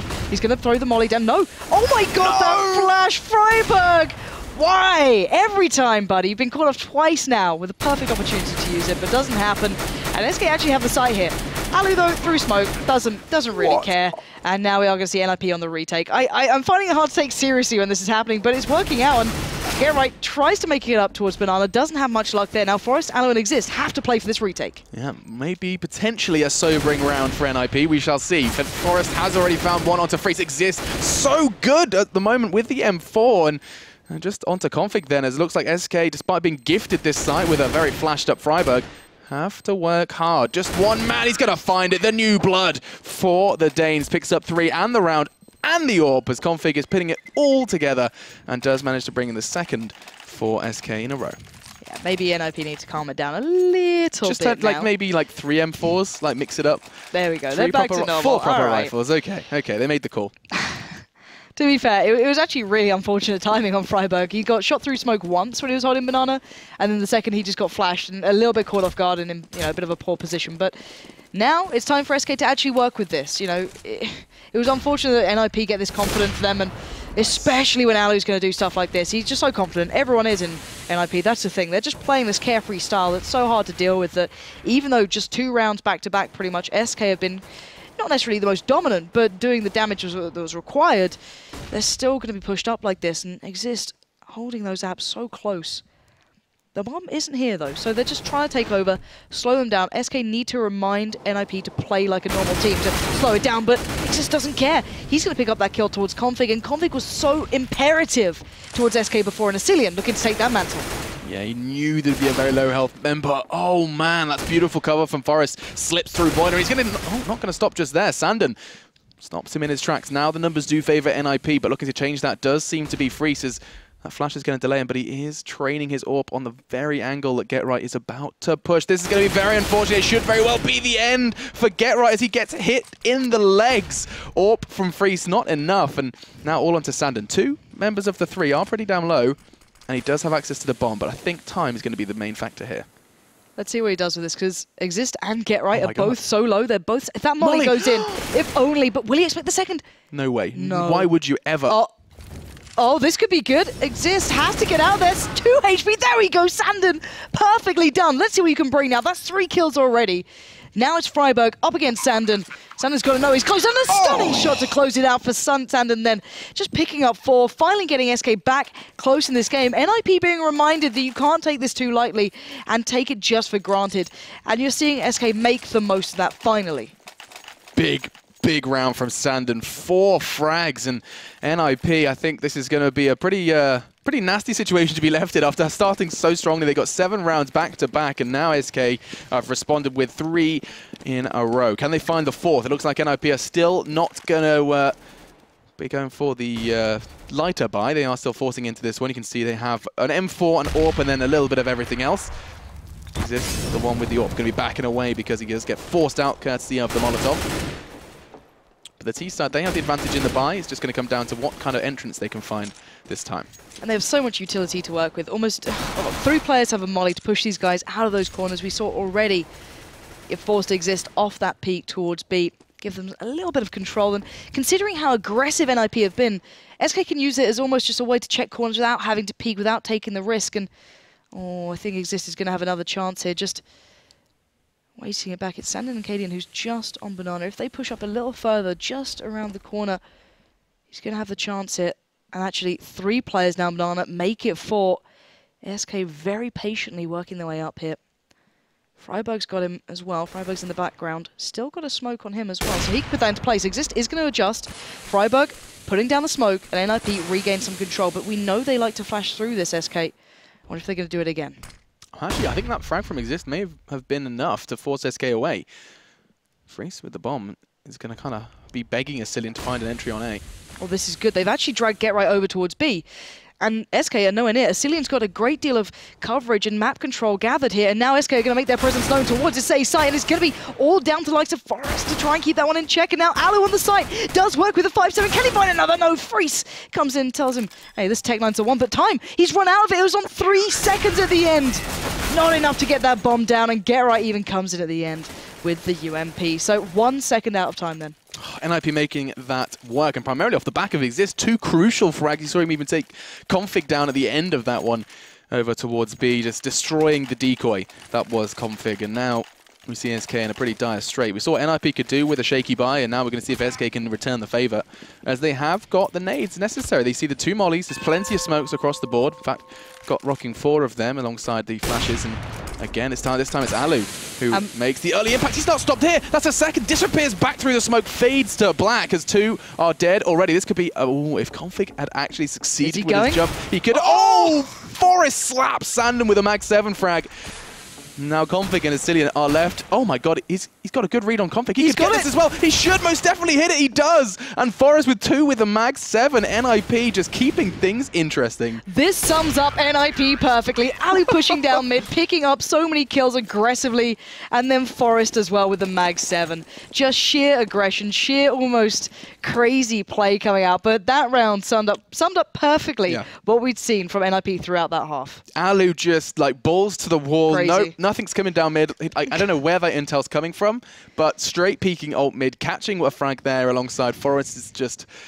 Okay, good. You're right. That's a prime example of what the new look NiP is playing like. That's their new play style, and of course, you better believe that transfers even nicer into the T side. That's their CT. Never mind what they're going to be doing, given the freedom that T side provides. Yeah, and this is the thing actually on this map. Easy. You're right. Okay, just dropping my pen. It's all smooth. They didn't even see it, I don't think, but you just Just draw attention to it. You're right. Nailed it. All right, but no, it was the T side that was a little bit of an issue. You know, Freiburg's entry fragging was there, but it was never backed up. This is something that was discussed at Dubai, especially on this map against the likes of Envy, who are renowned for their real prowess on this. It was one of their more favored maps, and I think NiP actually didn't understand the pick and ban phase and got it a little wrong and ended up in that in a best of 3. Right. So that aside, they did end up actually fixing a lot of the issues that were a core problem for NiP, even when they're playing more strategically. But now it's the crazy NiP. But let's see what they can bring. It's 9-6.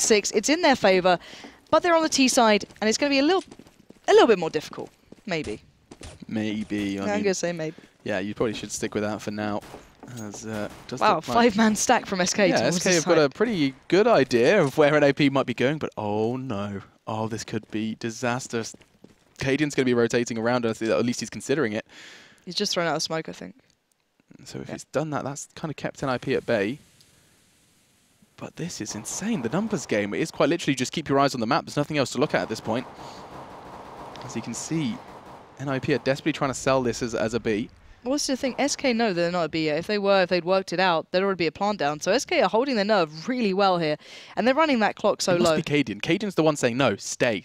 I'm the one that can call it if it's a B. I'm kind of working off whatever intel he can draw. He's going to hit Alu. He's going to rotate, but there's still going to be 4 players here. So this is really smart from Cadian. If he can keep this in check, and he's seen no one cross, he knows they're not going to be, guys, get ready, it's going to be an A play, just wait it out. Now it's down to the brute force of NiP. Can they win the 1v1s? Can they win the exchanges? Already, Freeze kicks things off with a bang. Unfortunately, Xista's trying to get some sort of redeeming feature out of this one. It does actually tag up Config down to 8 as well, and Alu has got his eyes trained on his location. Fortunately, Sandon is there to babysit as Cillian's fragging as well, and the read is too damn good from SK. They invested so much time, so much perseverance into holding that ace stack, and it does net them a much-needed pistol. Really nice read then. Even holding the nerve, Cadian then not over rotating towards B, just sent, pretty much on his own, just going over, checking, okay, I heard someone stepping up banana, let me fall back, check it out. There was no smoke on the cross, there was nothing there. He saw no one push towards the site. 4 players stayed stacked towards that A, and it worked out brilliantly. However, we're seeing the investment coming out from NiP, so the Tech 9, the head armor, 2 smokes as well. Exist and get right with those. I want to see how they utilize this. Yeah, where do they choose to go? I mean, this could be pretty tough for NiP to find anything, assuming SK don't give them any opening picks, and it doesn't look like they are. They're going to be backing away, kind of playing the site, which is exactly what you need to do. As you can see, he's going for the Akimbo FAMAS there. It's a new one. Yeah, new one. It was actually in the patch notes, the kind of fine print is that you can now dual wield FAMAS. But let's see where T-side chooses to go for here. Cillian and Config are the ones standing vigilant on B. They're not going to be moving a muscle until the call is made by Cadian, who most definitely has become a bit of a puppet master.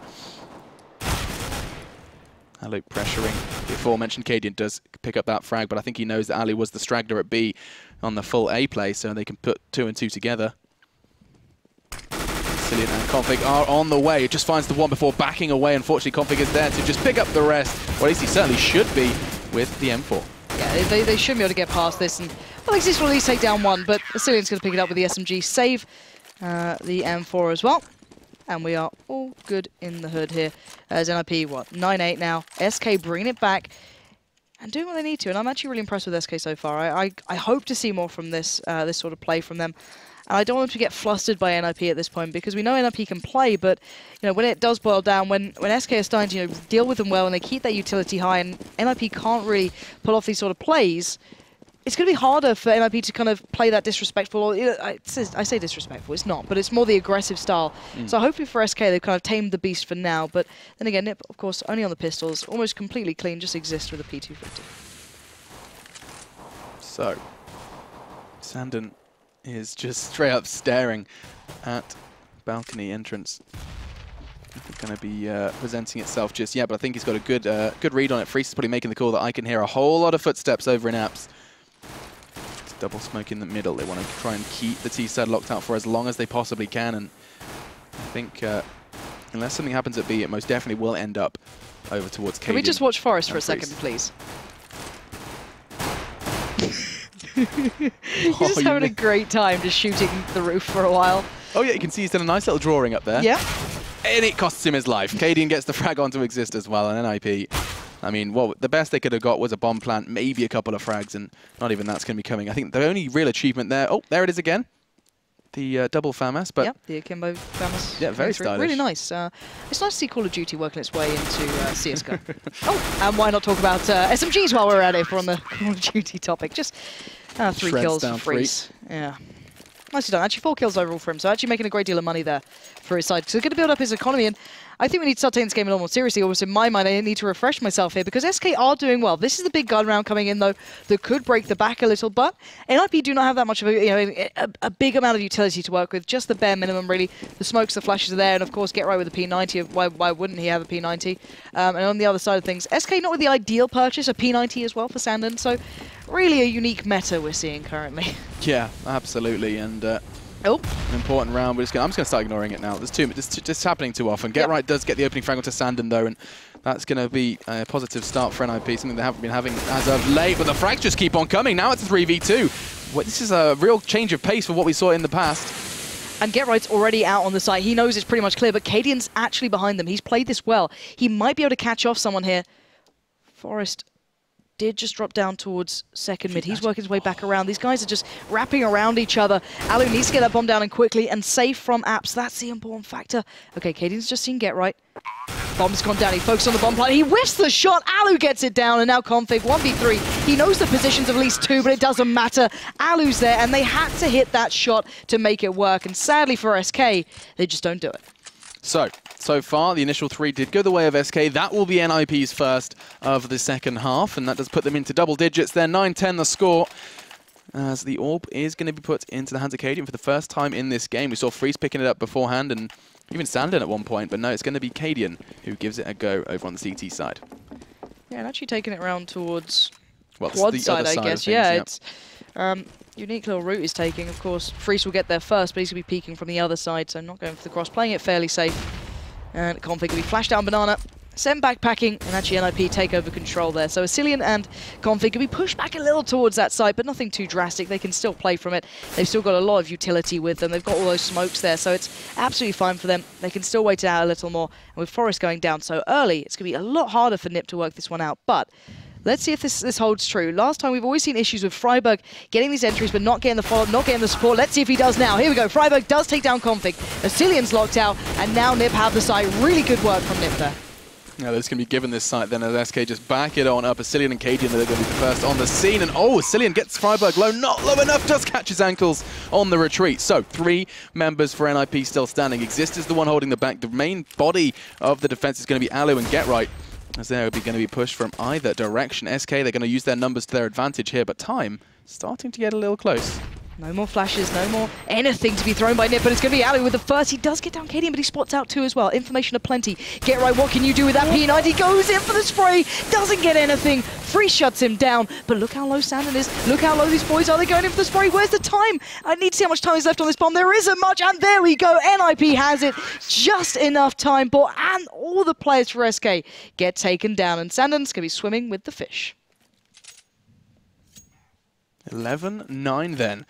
As SK did, I felt like that was theirs to pick up there, but NiP just prevailing, keeping time on their side. I think that was a wise move. Alu even kind of getting away with peeking. I mean, you think when you're playing the clock, you have to play the tighter angles, but Alu gathering enough information to bring that one home. Now though, where do SK choose to plant their pistols? I'd expect some form of stack, and it is going to be happening, quite reminiscent of what we saw them do over on A during the pistol, as we do see 4 this time over on towards B. But this time, Forrest and Get Right are being really noisy. Cadian's going to know that there's at least one here. Get Right's going to get a lot of information. There's no one challenging at CT Arch. And I think he's going to know, all right, they've got to stack out B. There's no 2 ways about this, unless they're maybe in pit. I don't know. I can imagine the bomb. Why? Oh, okay. Bomb's going to B. That's unique. Read, or they just want the frags? They might just not care at this point. There's P250s. It's a little dangerous, though. And Get Right is going to pop flash his way through. Just goes ahead of the flash. They're going to actually take down Freeze off the back of it. But they've got to be a little cautious. And you're seeing why. Conflict's going to find Get Right. They're getting a little low here. But Asilian now last man alive. And I think they know roughly where he may be. We had another one through the smoke. Surprised it's not Exist, considering his earlier smoke fragging capacity, as NiP do get both the bomb down and the round on the board then, as it does come to 9-12. And this is where SK have to start getting a little extra nervous.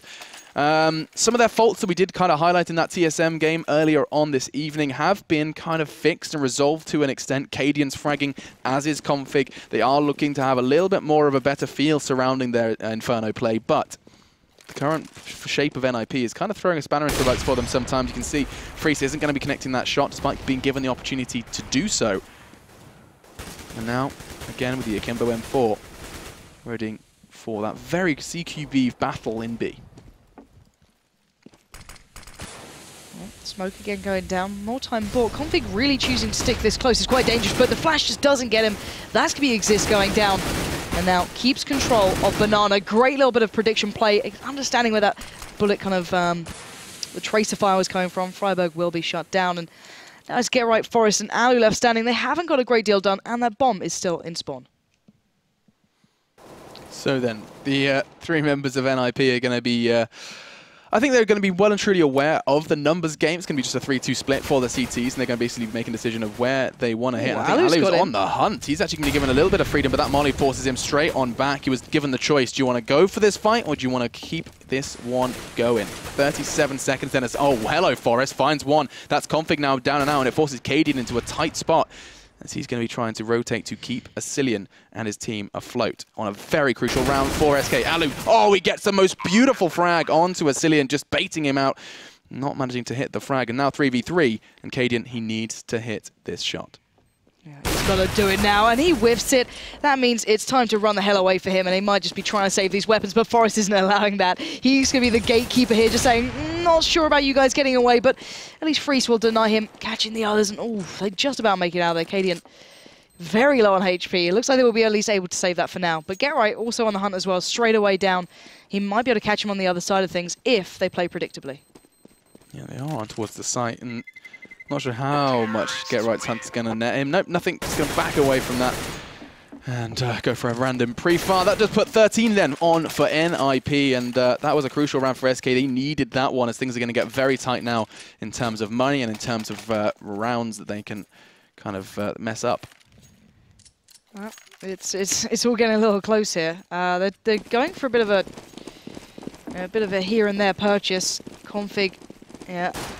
Getting a little more than the others, but Mag 7 with Sandon, 1 smoke, no head armor, nothing too much to be lost there, of course, up against the AK, but still, not a great deal to work with. And NiP kind of know this. They're going to go aggressive. Already losing out on that up in the hands of Cadian is a massive loss. And, well, NiP just looking aggressive. They're looking to punish this. Freiburg, throwing caution to the wind, walks in, gets the first, gets the second, and that's B almost in their control. Bearing in mind, Forest last time absolutely decimated Config. It's Exist to do it this time around. And now 4 players alive for NiP against the mere 2 of SK. Yeah, this is another NiP round, and I mean, unless Sandon does some kind of crazy Mag 7 sniping from one side to the other, it's just going to be a case of trying to keep those weapons afloat. Quite literally, I guess, with these recent bugs, but... Now features. Excuse me. Forest then takes down Sandon, so that Mag 7's not going to be seeing the light of day. I don't think they're stopping just there. Alu and Forest are about to pincer in towards Freeze. I don't know if they heard the footstep then as well. He just jumped. This is, I mean, this is such a minor things at the moment, but NiP are willing to make it as difficult for SK to find anything as possible. It is going to happen. Forest finds Freeze, punishing him for stealing his name. And that's going to be 15 then for NiP. Yeah. Excuse me, 14. Maths is hard, don't worry. I mean, it changed so quickly. Yeah. My poor brain couldn't handle it. It happens to the best of us. But still, SK, once again, just going to try and buy into this one with whatever they can do. Really far from perfect. And Gerard's got the Zeus, so I'm hoping to see maybe a little feature of that one. No, uses it in spawn. That was actually a point we didn't mention when we were talking about the patch in the pre-show, is that it is back to the birthday price. The $100 I don't think it's going to be utilised too much, if I'm honest. And I don't know. The Molly's put down mid, so just to deny SK any early peek there, and Alu's going to work off the back of that, knowing they've got the aggressive angle already, as Freeze getting tagged up so badly in those apps. NiP already have a great start, and they don't even know it yet. It's actually a very good point, and I mean, the fact that it's going to be Sandon who goes down first is really kind of the sign of bad things to come for them. Freeze heavily tagged up. He isn't going to get flashed up, but I'm pretty sure Forest is hunting for him. He's got his name. 3 points of health. Does finally find his head through the wall, and Asilian does manage to get something back for his team, clawing something, a fraction back for SK, but Alu's quick to remind them who the boss is. Great little flash, though, from Cillian, then regaining some control of this map. And bearing in mind, Alu's the one with the bomb. He's actually still going through apps, so maybe Freiburg trying to help him out here if he can get around to it. As Cillian already predicting this, but there we go. Freiburg should get the shot off. He does, and that is the site in their control. Config, sadly, is locked out of this one, and that bomb is going to go down for free. An all too familiar story then for SK. They are, you know, they're hitting these shots every time we see them kind of, there are glimmers of real solid individual plays. I was about to say team play, which most definitely is not the case. And this looks like it could be another loss on the board for the Danes. Yeah, it should be. It should be on to match point for NiP after this round. Config going to try and hold on to this as much as possible. No one's really hunting. Bear in mind, Freiburg's got 9 HP, Alu's got 1. It's just Exist who's got the opportunity to have a little look around, but he's got the AWP too, so doesn't want to lose out on too much, even though they are going to be put themselves on towards match point. Alu and Freiburg will make it out of there, retaining those weapons, and Exist creeping his way towards that B site. Not going to find Config. He'll be able to keep that M4. And here we go. SK, it's time to see what you got. You've got to turn up now. You've got to stop NiP doing this because these guys are doing what they want. They're going for the aggressive peaks. They're denying any sort of early presence from SK. But I just don't know if they've got the power to do it. I mean, yeah, it's been 6 in a row for NiP after the initial 3 from SK. On this second side here, this is all down to this. No head arm across the board, not a helmet in sight for them, which won't be costing them too much, considering, of course, the AKs for NiP. Now, Config, he's been using this angle quite a lot. He likes to be right up in the thick of it, as he is just going to be waiting, lying in wait for the NiP team to flood towards B. SK, I don't think are going to be willing to overextend. I mean, it's such a contrast to what NiP were doing on their CT side. They'd already be like in T-spawn at this point. Yeah. As here comes the execute, I think Config is readying himself for what could be a bit of a bloodbath. That's going to be at least one provided by Cillian as well, helping him out, but it doesn't look like they're done just yet. No, they've actually really got some good control on Banana. This is pretty much turning his head for NiP. They're not going to have the best of times now. They're down to 3 players, and they don't really have a great deal of presence anywhere. Alu does have some control towards those T-apps, but it's not enough to really convert it into this round just yet. Let's see if he can get something done here. Sandon holding a really nice angle. Just going to make it very hard work for Alu to sneak up and still Exist and Get Right going to be looking for an opportunity towards B here. But with 40 seconds left, options are very limited. Yeah, options are starting to deplete for the Swedes. Cillian looking to pick up his second frag of the game. Of course, did assist in configs as well, and it's going to come down to what they can do on towards A. Caden is the one to be tested. He has the freedom to just back away into the side, but he is going to go for the challenge. Alu punishes that decision, and now it's 4v3.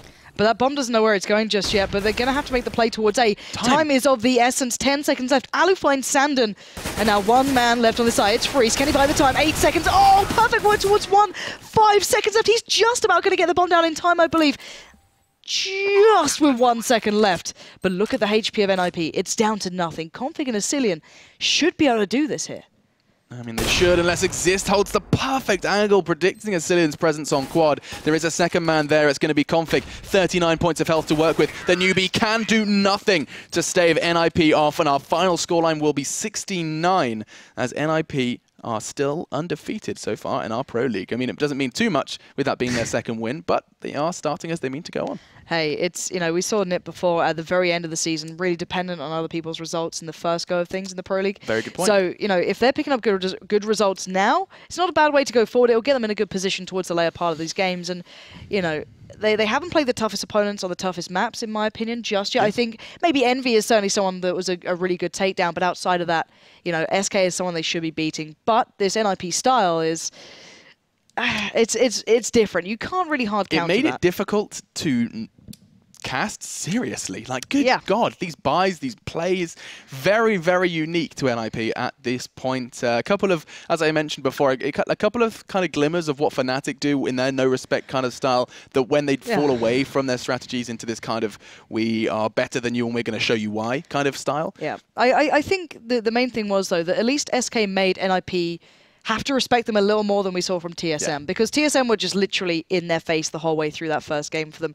But at least there was a couple of moments from SK where they were able to make NiP play more standardized. After that, there was a couple of negative rounds with the crazy auto sniper coming out here and there. There was about 2 rounds back to back where we saw SK picking them up and actually working out on that B side, even though it was a little bit of bad timing, I guess, for Freiburg, you could argue. But still, it made them respect them, play a little normally. But then NiP still are NiP. That's a big thing. You still got players like Forrest having a great game. Exist had a very good game as well. So when those players are still playing well, it's going to be very hard for anyone to defeat them. Yeah, absolutely. And we have had a good chance to see what SK are capable of just at the start of the season. Maybe I'm almost kind of going to compare them to the Penta at the start of... It's harsh.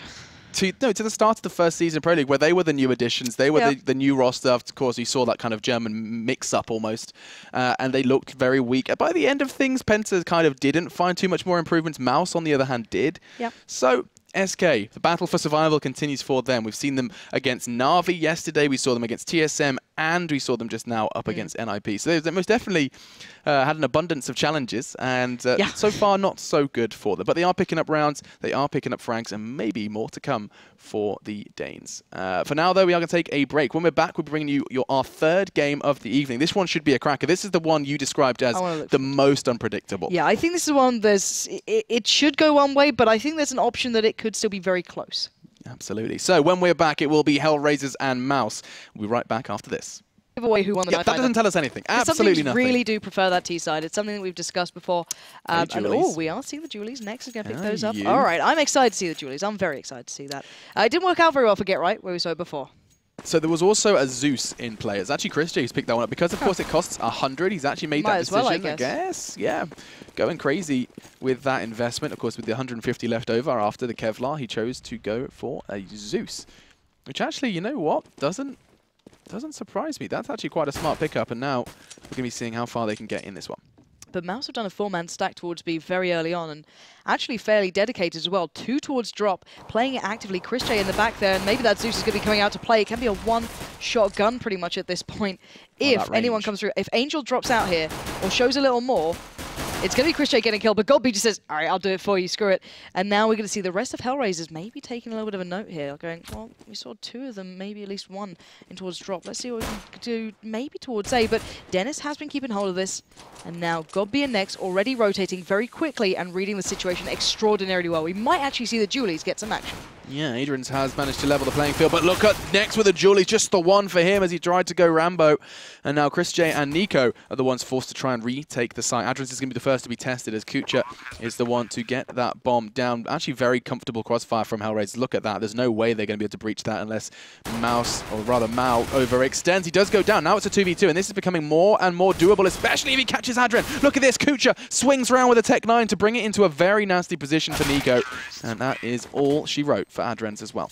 And the important thing was there that actually it was 2 1v1s. They weren't able to go into an active crossfire. Then Mouse were able to single those 2 players out, take them in the individual instances.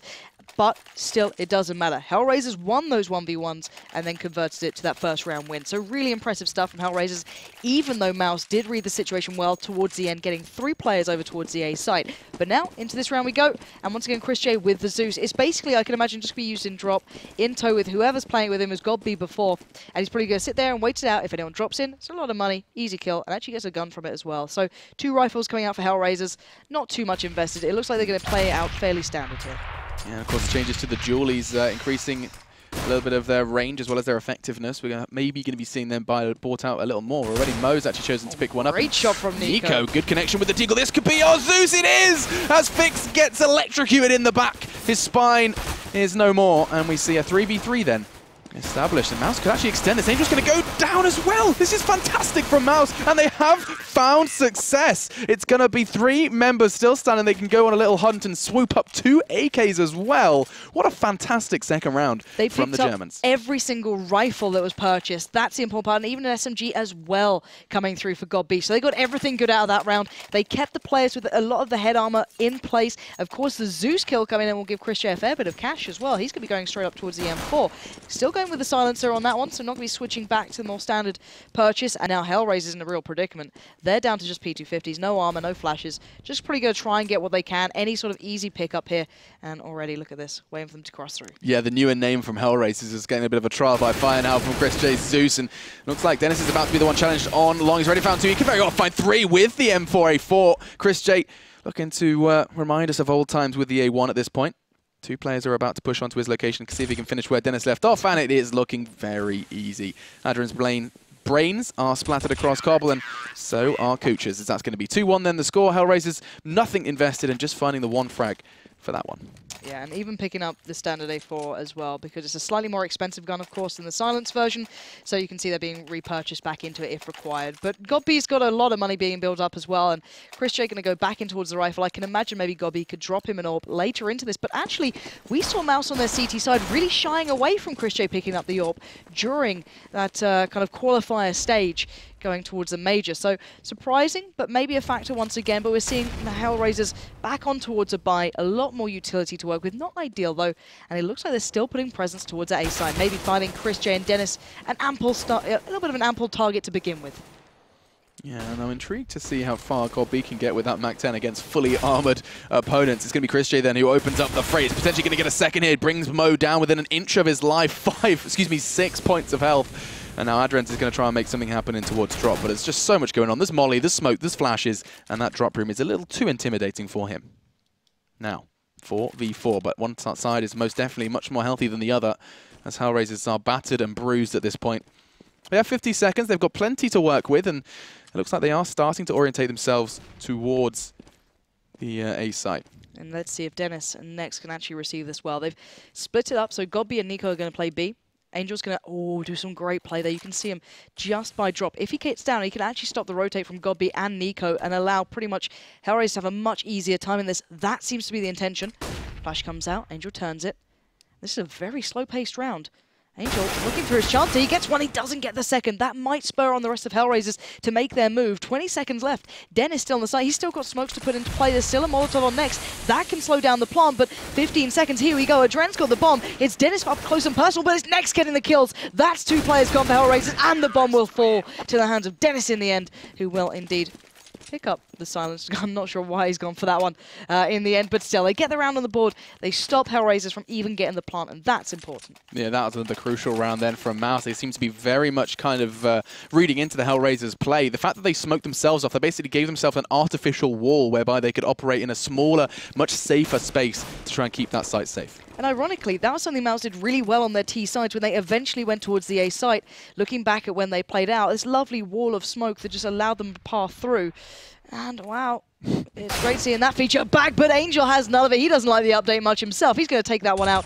Just kind of highlight the little bug there. He does actually recover the gun as well. That's important. But great little flash comes through. Gobby's going to make the peak, and this is going very well until, well, okay, let's bear in mind, this is an eco from HellRaisers, so at least getting a gun away from Dennis is going to keep that economy a little more well-controlled, but Nico catching down Fix. Patient Nico is what he is, as he was sticking around on B, the only man left on B, and you can see what HellRaisers had in mind. They wanted to try and draw all of the CTs over towards A, but they didn't see the bomb. They didn't force that final rotate to come over from Nico, and he just stood his ground and managed to get that bomb carrier down. Fix was the one that was given that responsibility, of course.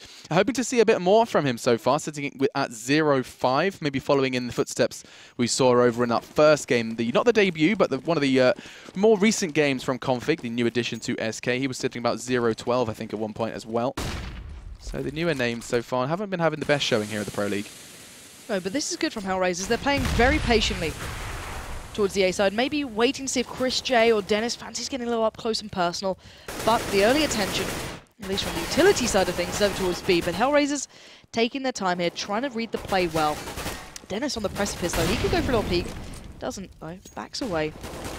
The bomb's still quite far back. HellRaisers not looking for an early commitment, not putting all of their utility into place yet either.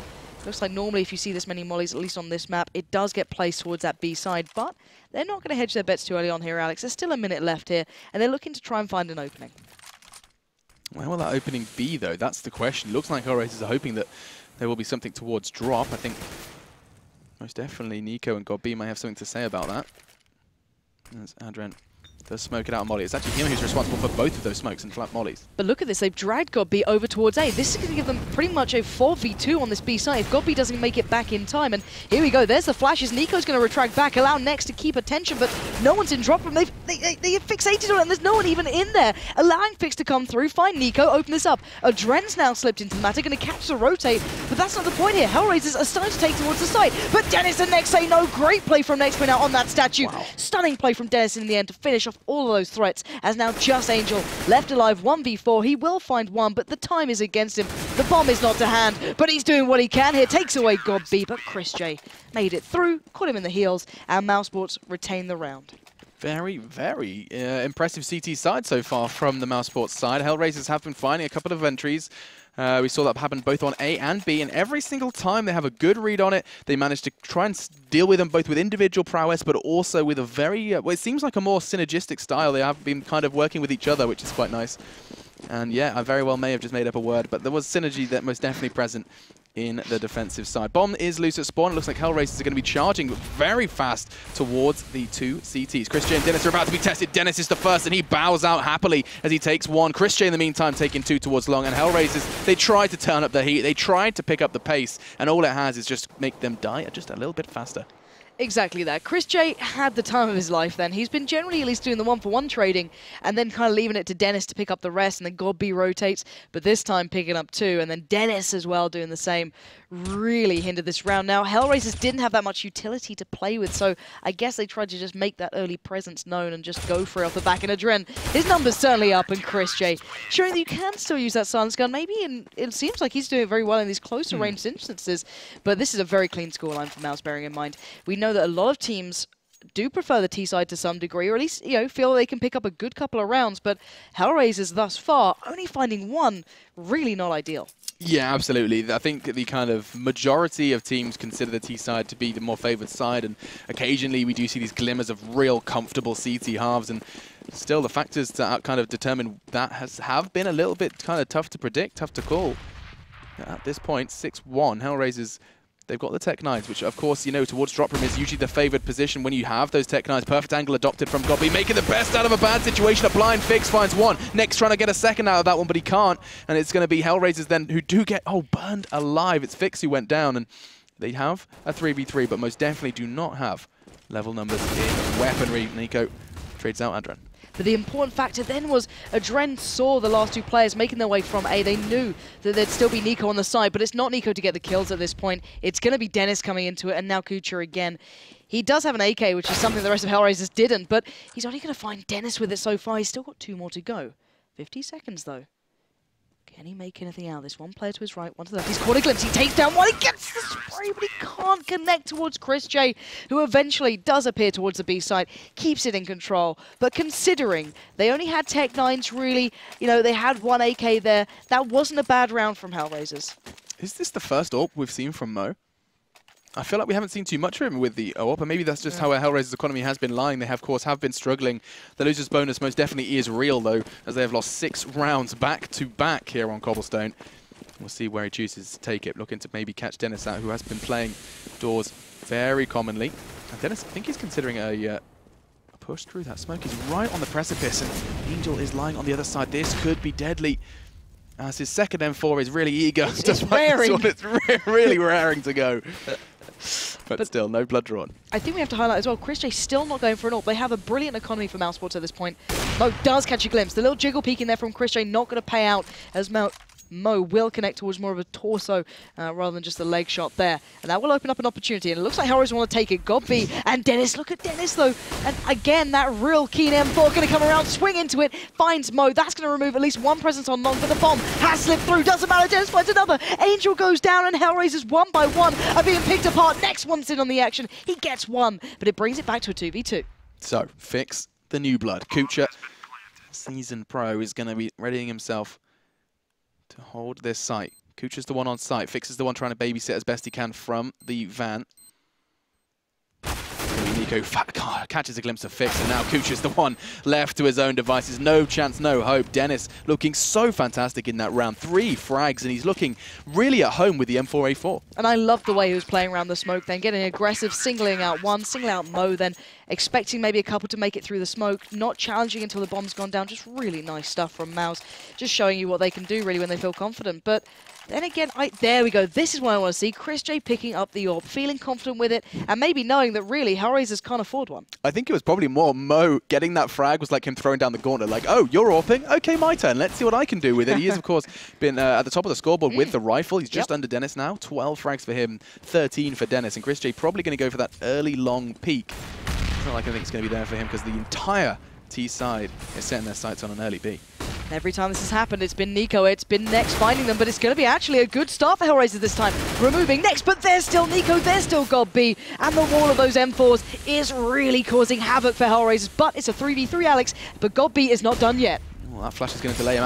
Is that Molly going to force him out into the open? But there's a very blind terrorist. It was Fix. Now down and out. Could find Adrian's as well. There's another man just lingering in that smoke as well. And HellRaisers, they are getting a bit locked onto that platform area. chrisJ training his scope on towards their location. These flashes are really causing havoc. Dennis, a fragging machine at the moment, justifying why he is at the top of the scoreboard currently. And it's going to be all chrisJ to finish that one up. I say that. Did just bring him down to 16, a little connection through the stone. It's going to be too easy for Dennis, though, as he finds the final head. And the Mousesports score is getting a little out of hand at this point. This is getting out of control. I just don't know what to say about this. It's been the immovable force, and look how many players have been keeping alive. This is something the observers point out really nicely, actually, is the fact that the reason their economy is just staying so strong is the fact that they're not having to repurchase most of these weapons. The last couple of rounds are getting closer, but it doesn't seem to matter. 9-1 is still the score. They have full utility. chrisJ's got the AWP. We're finally seeing HellRaisers going towards the A site, or at least long, when chrisJ's got the AWP. Let's see what he can do here. As he is going to go for the peak. He gets it. That's Mo down. That's what he wanted to do. That's just kind of remind him, like, you know, buddy, I can pick this up as well. And Dennis this time actually going aggressive. Did I just hear it? A flashbang murder a chicken? I think that's what's going to happen. I want to watch that back. But no, 4v3. Poultry murder aside. See what Fix, Angel, and Kucha can piece together with what's been left after the initial fragging. Of course, seeing Mo and Adrian down is going to be a real kind of kick in the gut. Kucha fully blind, trying to delay them as best they can. I think there's a pretty good understanding on Mousesports' side that the T side are starting to orientate themselves towards B, and GodB's going to get it. A face full of Angel, backs away, and is going to happily wait this one out. But there's still a chance here. HellRaisers have the better numbers. They have 3 players going towards the site where there's only 2, but they double stack towards drop. GodB's going to at least eliminate one of the threats pushing towards them. The last 2 are just going into the crossfire. They've already spotted them out, and look at this. It's shooting fish in a barrel. Mousesports have such a great understanding of this, but the individual shot coming out from Fix there, not a bad shout, but I don't think he's going to find much more. Tell a lie. Okay, he gets down next. Maybe I'm writing him off a little early here. GodB fancy his chances, going for the little jumping shot. Fix finds another. That's 3, but it's down to 1v1. He's got so little to work with. chrisJ holding his nerve. Bomb. Gonna go down. This is a full plant. chrisJ's creeping ever closer. chrisJ needs to land one shot. He does it. Denies any sort of trouble that was coming through. Picks back up the AWP and says, nice try, Fix, but don't worry, buddy, I got this. Good demonstration from Fix, though. Kind of a breath of fresh air to see him fragging in such a stylish fashion as well. chrisJ just seems just so confident in any scenario like that. Anything where others would feel pressure, chrisJ just shrugs it off, has a little smirk on his face, and just plays sexy CS. Whatever you're into, Alex. All right, T side. Not looking great for Buddy here. 4 AKs, 1 Tech 9. A lot of utility, though. And chrisJ is a great spawn for this picker, Alex. This could be really dangerous if he goes for it. What was that? He hit the brakes for some reason. There's a reason. Flash. Oh, in his method, in his madness, Mo goes down with the late peak. As soon as Mo killed him once with an really AWP, he's like, all right, I'm coming for you. Yeah, chrisJ, I mean, he's been challenged to pick up the AWP, and he's most definitely providing. This is probably going to be his 3rd here as they're about to walk straight into his eyeline. Oh, he started staring at the ground. Fix punishes that, and in the meantime, some witchcraft and wizardry is going on with the M4. He is keeping that floating in the air. Well, we are in Hogwarts. It's, you know. Oh, this is what you wanted. You wanted this to happen in Cobble. Wanted is a really strong word. All right. A little bit of magic there from Adren finding Nex on the rotate. This might keep things a little interesting, but round the backside, Dennis does appear. But it's down to a 2v1, Alex. This is still quite interesting. HellRaisers might be able to convert this one, maybe. This could be their second. Let's not forget, 10 rounds in a row for Mousesports. Finally, it is ended. HellRaisers find their second. Look at that line of blue. That is madness. And, of course, you can see just the 2 diffuses. So the bomb only going down twice in 10 rounds for HellRaisers. The money will be a little short here, though, for Mouz, of course. After going such a long run of rather rather easy wins, let's say, in these rounds. It's a little weaker. It's not the ideal utility, but still more than enough to get by into this one. But on the other side of things, we're going to see, once again, Mo picking up the AWP. So maybe going to go for the challenge, maybe get a little bit of vengeance of his own towards Chris J. But Chris back on towards the Sonstem 4, playing quite patiently by Long. And let's see if Dennis fancies going aggressive again. I think a lot can be learned from how Dennis has been playing this. Really unique in his positioning. You can see he's just going to basically be able to evade that flash because he knows an area like that room is, hang on a second, it's going to be Angel who takes him down this time. But the point I was trying to make is that that's one of those smokes, one of the few smokes where people are willing to flash and push through the smoke. That position enables him to catch them as they do that. He's almost just like a big block, a big... no, absolutely zero metaphors there. Zero. Anyway, Chris J going to try and take Kuka out of this, and he's going to struggle. Brought him down to 23, but it's not enough. And now mouz, this could very well be the third in a row for HellRaisers. Yeah, and that Griffin will be taken away from his hands as Angel will find GobB, and Nyx and Nico, the last two alive. And really, they don't have a great deal of money coming into this next round, but you know, already Adren's going hunting for them. He could catch out Nico here. Nyx is kind of watching the drop. He kind of expects this. Bearing in mind, Adren's been doing this quite consistently. Angel as well to some degree, just going through drop, just trying to be in between them, but looking for these guns. It's going to be very difficult. They've got each other's backs pretty much here, but Nyx could get overwhelmed. But oh, his timing is sublime. He's already going to find one. I think he might have heard Angel. I'm not too sure. No! Angel has a drop on him. So it's all down to Nico. Try and keep hold of this weapon. He does at least deny Adren. Expecting the follow-up from Angel. Gets it. Great shot from Nico. Doesn't want to go too close because he knows these guys are going to be coming in.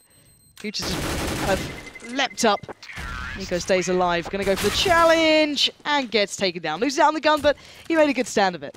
For sure, as HellRaisers get their third. They need the last two, and I think the fourth is almost a guarantee, considering, of course, Mousesports, for the first time in what feels like forever, are going to have to go for an eco. And the only man who's willing to step up to the plate is going to be Chris J. In fact, just as I say that, he's just like, hey guys, Zeus is only 100. Suddenly the party starts, and three of them look to add a little bit of electricity to their lives. I'm just going quiet every time you do Every time I do, like, oh, there it is. That's a perfect example of the witchcraft and wizardry on Cobblestone. That's going to be Dennis, who does take one out of the equation for HellRaisers. But how much more can they find with the Zeuses? Oh, Chris J actually, God, don't you dare. Don't you dare. Oh, he held his... Oh my God, Chris J gets the shot. No, Adrian gets him down. He slipped off the box. And GobB, don't worry, he's picked up the magic where he left off. He's got another duel, kind of like dual elite, you know? Just what, Akimbo Zeus? Yeah, I like that. Yeah, it's a new thing. It's a perk. But if HellRaisers keep going this way, to be fair, GobB's in a good spot. I don't think he's going to get the chance. Oh my God, just around the corner. Fix is there. He could literally dome him. GobB doesn't hear the bomb going down. He's wasted. Oh, GobB. It was the chance. That could have been beautiful. It could have been magic, but mouz don't get the opportunity, and actually, at the end of the day, Nico shouldn't be able to find much from this. Yeah, and he won't. It's going to be Adren who does connect that final shot, and it's going to be 10-4 then. HellRaisers finally starting to find some form. Too little, too late is most definitely a phrase we could start to use, as they need this fifth most definitely. We're not going to be seeing an AWP in play for the CT side. Can't quite scrape together the budget for that. Of course, we saw what Chris J can do when he does get given the AWP, but instead they are going to be going into this one. You can see full rifles across the board, just the FAMAS for GobB. I'm intrigued to see where HellRaisers choose to go with this one. Yeah, me too. Already Mo expecting maybe a little bit of a challenge there coming through. Maybe just trying to hold the cross in case anyone tries to make a bit of a play. But actually the double AWP setup, something we've not seen throughout this game. The economy really not favouring it. It's been fairly sparse, at least scarce, should I say, for the HellRaisers side. Mousesports maybe could have gone for it, but you know, it's a rarity we see Chris J with the AWP these days, let alone two of them. This is an interesting read already from mouz. They're expecting a real presence towards B. Adren already out towards that platform. He's going to really ring alarm bells, but I wonder if the bomb's going to go there. They've drawn 4 players across, only Chris J holding towards A. Actually, Cooch is just saying, all right, screw this. Let's head back over. Maybe we've done enough here. Dennis quickly adjusting as well. So, mouz, reading the situation well. Look at Chris J, though. He's just trying to be like a beacon of intel. He's going to get some information and dart away as the shot from Mo does whistle past his ear. And now the CTs prepare themselves for this hold. The smoke's going to give him a little bit of freedom to maneuver and try and catch Angel out. Oh, brings him low, but not low enough. So aggressive from Chris J. Fortunately, GobB's going to finish where he left off, but it does look like mouz is starting to find a footing in this site, courtesy of Nex, a double. Now Mo then, who has to piece this one back together again, and he's done a good job already. Got 2, looking for the 3rd. Oh, nice little jump peek there. He knows exactly where Nex is. The bomb is not to hand. The peek comes out. He doesn't get it. Mo is being challenged out. Mo, what are you doing? Goes for the jump shot. I guess it was a little bit of a mistake with the old mouse coming in, maybe having jump on that mouse wheel. Not what you want to be doing. But still, at the end of the day, HellRaisers only 4 rounds there. 11-4. A CT side from Mousesports that they most definitely will not be forgetting anytime soon. Yep. Very, very good to see Mousesports in the form they're in. Nico, who seems to have just like, okay, I have to use the M4A4. I guess I'll start getting insane control with that weapon as well. Really good to see the newest edition fragging as well as he was. Nex as well, who's looking good. All these individuals, this is something I said to Lee yesterday, is that now you look at Mouse. I mean, this is absolutely no disrespect to Spiddy whatsoever. No. But now you look at Mouse and you see Nico in that roster. You look at fraggers like Chris J. You have Godby directing these fraggers. It's pretty terrifying, I have to say. There's a hell of a lot of talent there. No one's going to dispute that Nex anytime as well. soon. Someone, I don't know how that he just slipped my head for a second. Pretty much everyone's playing well. And bear in mind, Dennis as well played brilliantly in his position. He may not have been the top fragger, but it doesn't matter. He was holding that down like an absolute champion, allowing Chris J the ability to do what he does, you know, get those aggressive picks with the AWP when he picked it up, or play a little more passively with the M4. So really nice balance between these guys. And when they come together like this, you see the potential that Mousesports has day in, day out. But let's see if they convert it now in towards the T side. It looks like they already have a plan in mind. So what's the plan, Stan? As they have got 2 Zeus this time in play for the T side. I think people realize that it is actually a pretty effective method in specialties pistols with the new change to the price. It's become actually a pretty good CQB weapon to use. And see how far this gets him, though. Kucha, that's the only one with a kit. Chris J does find Mo, though, in the process. That's going to be them trying to molly, fix, and Cadron out of position. It's not going to do too much, though. That's already first blood drawn, and the T-set are going to start pushing in off the back of that. And I love the way Chris J with the bomb almost turned around like, maybe we can go A. We don't need to, because look at this. Mousesports just flooding out the side, bodies everywhere. Fix just overwhelmed as Mousesports make their presence known. Kucha goes for a bit of a run, but that was just the Glock train coming through. It actually was. They had their caps on, and they were tooting, and as they charged into B. Now, that's what you do on a train. You wear your little cap, and it goes, okay. How was it go? I'm not going to toot. Anyway, Mousesports looking very, very good, as they did just kind of swarm all over the B site like a rash. Now going into this second round, we're going to be seeing another Zeus in play, which keeping things exciting for me as I've become a bit of a Zeus fanboy all of a sudden. But now, Nico. He's going to be challenged out by Adrian, but that's a perfect smoke to enable him to get into a more comfortable position. It does look like the CTs have stacked out on B. Well, that's the big thing. 4 players here.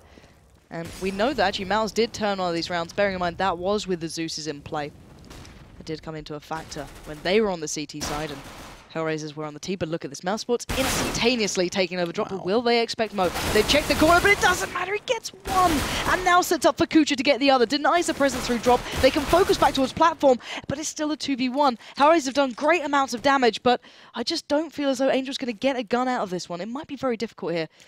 There's one waiting in drop. I'm pretty certain. Did we not see him go down? Yeah, there is. So he should be able to recover the AK now. That does kind of give him a little bit room to breathe, but time, of course, is becoming more and more of a factor. He's got 2 to find, and they're playing the time beautifully as he is going to be taken down by Nico. Nico, damage control as he does pick up 3 frags in rather quick succession, as that's going to be Mousesports extending their lead into the danger zone. 13-4.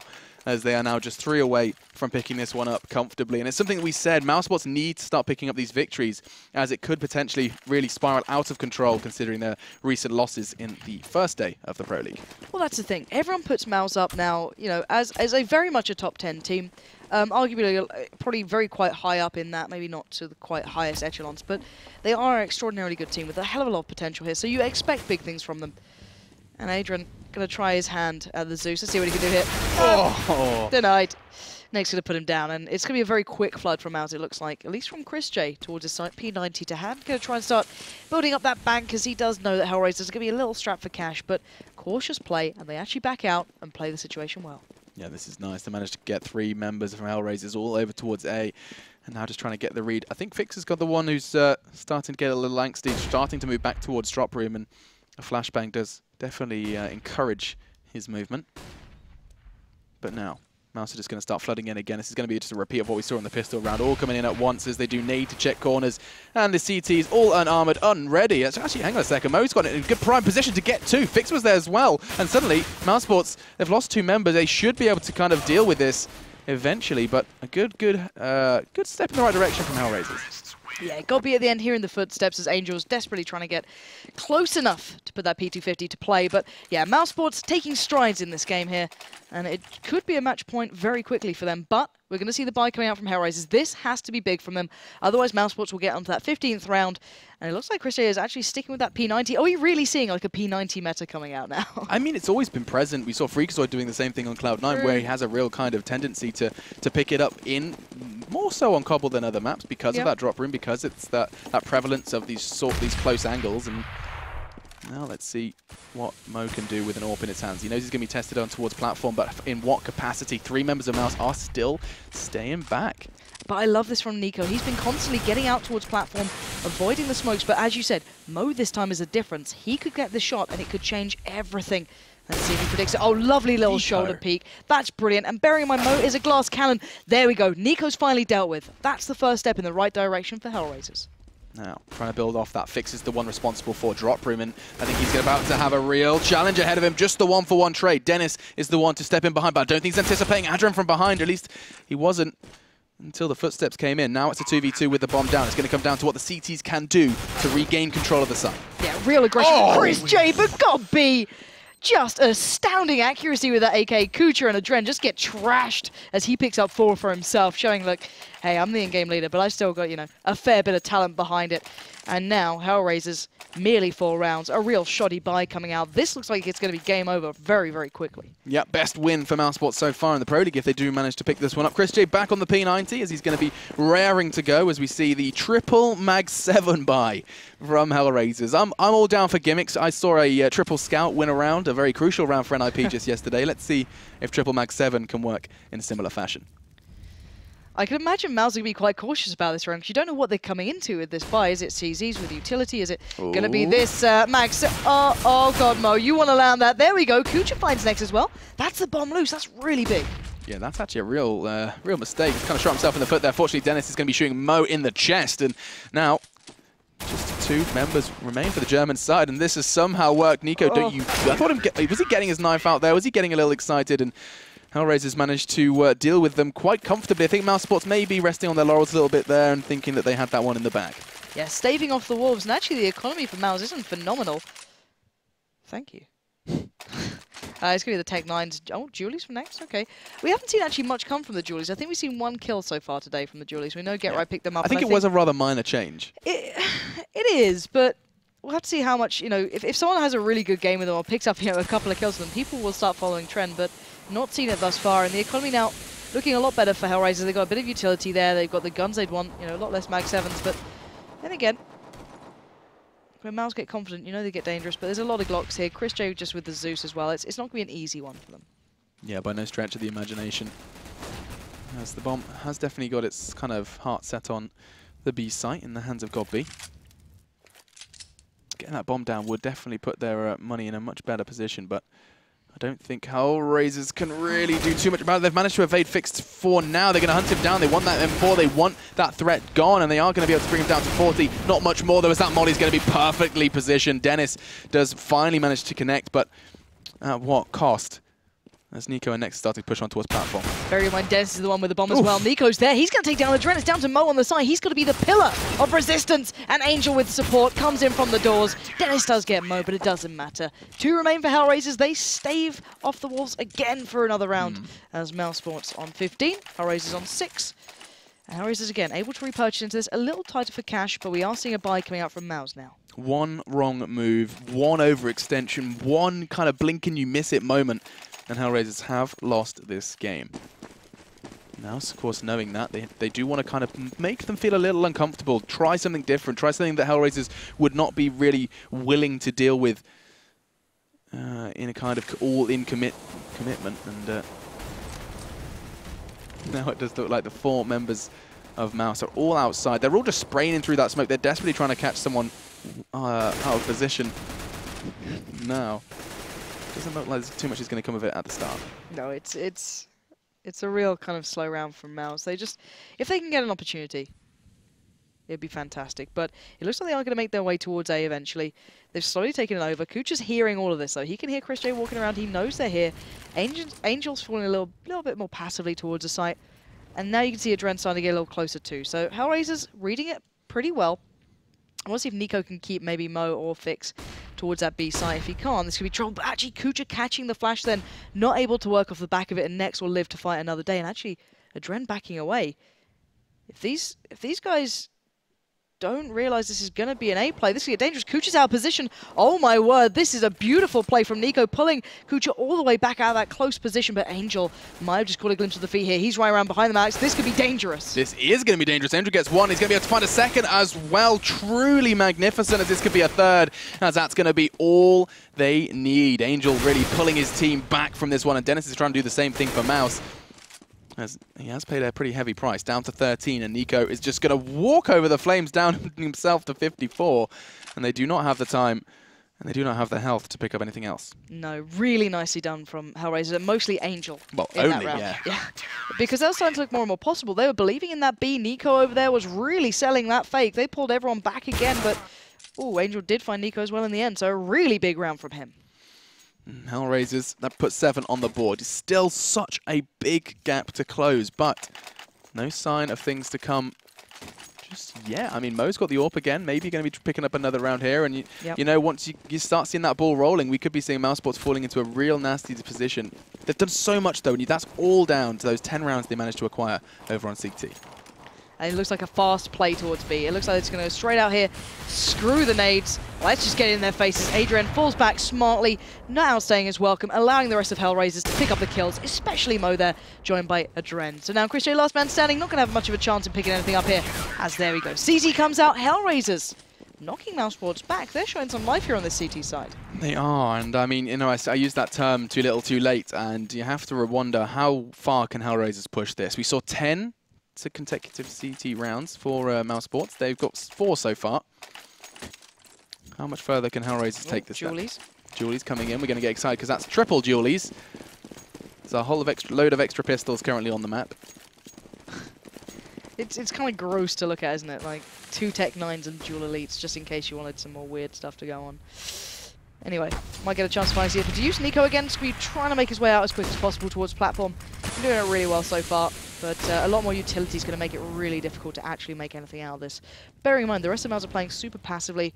Mo already scouted out towards A that there's not that much of a presence, so they can pretty much keep the numbers here for HellRaisers. Yeah, it's just, I mean, it's another factor, of course, that you have to consider, is that Mousesports, if they do go into this one with a full buy, they have to find some success. We'll come back to that in a second, because HellRaisers have just got 2 very strong starts. Adrens as well is going to be cleaning things up, and it looks like it's all onto Chris J. He has armor, but just the pistols for him.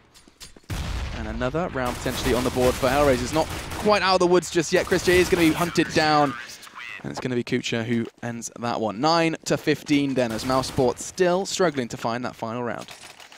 Yeah, it's evading them thus far. I'm curious to see if we're ever going to see Chris J actually going for the AWP on the T side. We don't see it all that often. I think he can be such an important player, even just to let it go off on his own. I think he can be that explosive one, but nope, rifle it is. All right, back on the rifle. Sticking that one out.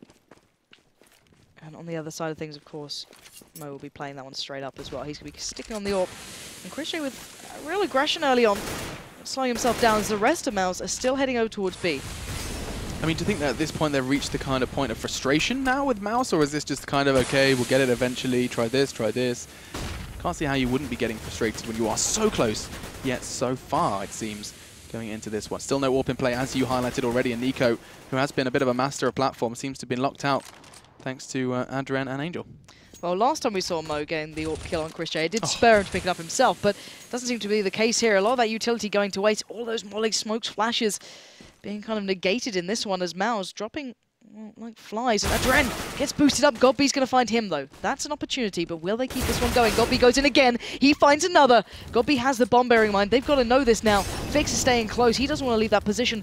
And Kucha out of spot. Mo over by A. They've got to know this. Mousesports can make something out of this round. They certainly can. It's going to help with that overextension. Fix foolishly stepping a little too far from that one, and now all onto Mo and Dennis. Dennis has the ability to pick this one up, but I don't think mouz going to let him, as that's going to be 3 for him in that round. And HellRaisers, they keep on fighting. godby did everything in his power to bring that round home, picking up 2 crucial frags, walking out on platform, and still not enough. HellRaisers, they reached double digits. They've come out into the CT side and showing exactly why I thought this game was going to be a lot closer than the prior, the prior few. I think this is what I wanted to see from them. Mo has a great spawn towards B. That's the first time we're going to see him playing this, at least from the start. But on the other side of things here, the Tech-9 train could really put that to ruins. But let's see how confident Mo's feeling. He is going to go for the active peek here, actually, so very confident. Sees a touch of a hand, gets the tag towards godby. The plan is certainly known now, and Mousesports hit the brakes. He has done this every single round, and he's probably going to be able to get away with this with his life. He's charged straight through, catches Fix, walking out a drop. He's going to be like, what just happened, Adren? Fortunately, damage control mode can only last for so long. Now a 3v3. Mo is the one to equalize. Kucha is just going to have to just sit back and wait, because the frags keep coming from Mo. He is pulling his team back from the brink. That's incredible from him. 3 the round before, 4 in this one. And HellRaisers, they're on to 11. Surely Mousesports need to find something. Something needs to change for the German side to find this final round. That might be it. chrisJ picking up the AWP. Finally someone to challenge down Mo. He's been having free reign here. We saw him then just playing it like that turret. He's been on A, he's been on B. Every time they go towards him, he's stepped up to the plate. That's what we've been discussing. And we're going to have to find out if maybe chrisJ can make that difference. It's been so imperative before, and chrisJ as an individual can be such a big player. Let's see if that's going to come true here. As already, he's going to be taking that peek, and it looks like Mo's going for this one as well. He's heading down towards long. This is what I mean. There's the chrisJ difference. That can change a whole round. The chrisJ difference. That sounds like a real good advertisement. As now, potentially, he could be the reason. He could be the catalyst in Mousesports' first round win in what has been a bit of a trek. Now into the 7th in a row. 7 consecutive rounds for the HellRaisers side. Still a 4v4 though. Numbers are level, and that bomb is not committing anywhere just yet. No, but it is slowly working its way up towards A long. This is dangerous. There's 3 players here for HellRaisers.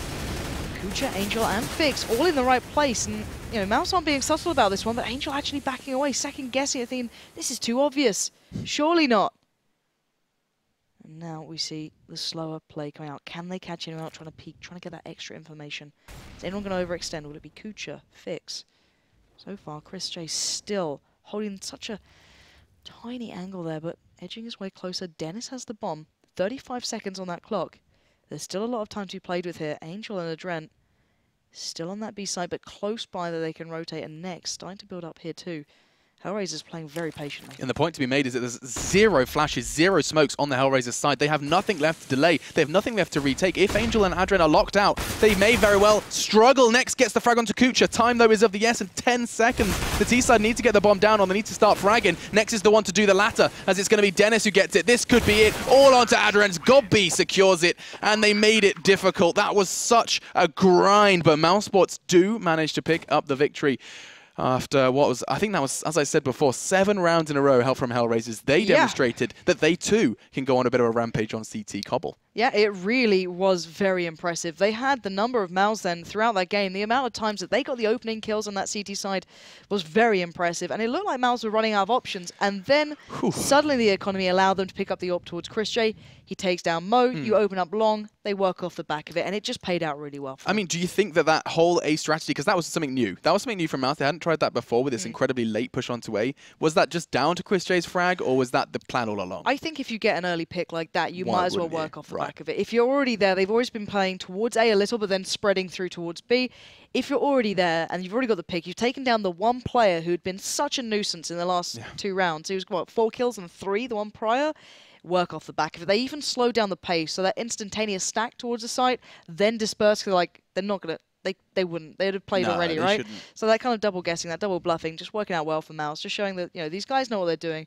godby at the helm, then working off the back of that kind of opening pick. I do feel like that's one of those games that godby's going to look through and work out what brick wall they hit, because their attack did just seem to kind of, it really didn't provide enough for them, and that's going to be really, really tough for them to work through. I mean, that's just something that he can take a look at, and he's going to look to improve. Not just yet, though, as we are going to be seeing more from mouz. Can't be watching that VOD just yet. Our final game of the night is going to be from Mousesports and SK. Can SK pick up their first win of the ESL ESE Pro League? We will find out. Like to play a little crazy every now and then themselves as well.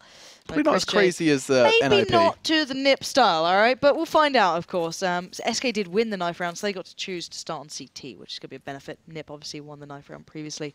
They chose out their side. So maybe a little bit of respite here for SK to at least begin where they want to be playing, and have to wait and see if they can really come up with the goods. And of course, mouz, off the back of quite a convincing game, I'd say, against HellRaisers, at least on one side. Yeah, on one side, certainly. I think, yeah, we saw a very kind of CT-sided cobble is what we saw over in that side of things. But here we go. We're jumping on into the action then. We have 2 Zeuses in play. Mousesports have certainly found a little bit of a bit of love for the new priced Zeus. 100, of course, is the new price. Going back to represent kind of the price we saw for the CS birthday celebration, which was just a little while ago. Here comes the charge, though. The T-side are just swarming towards Banana, and it is not looking too good. mouz do manage to stabilize courtesy of Chris J and GodB.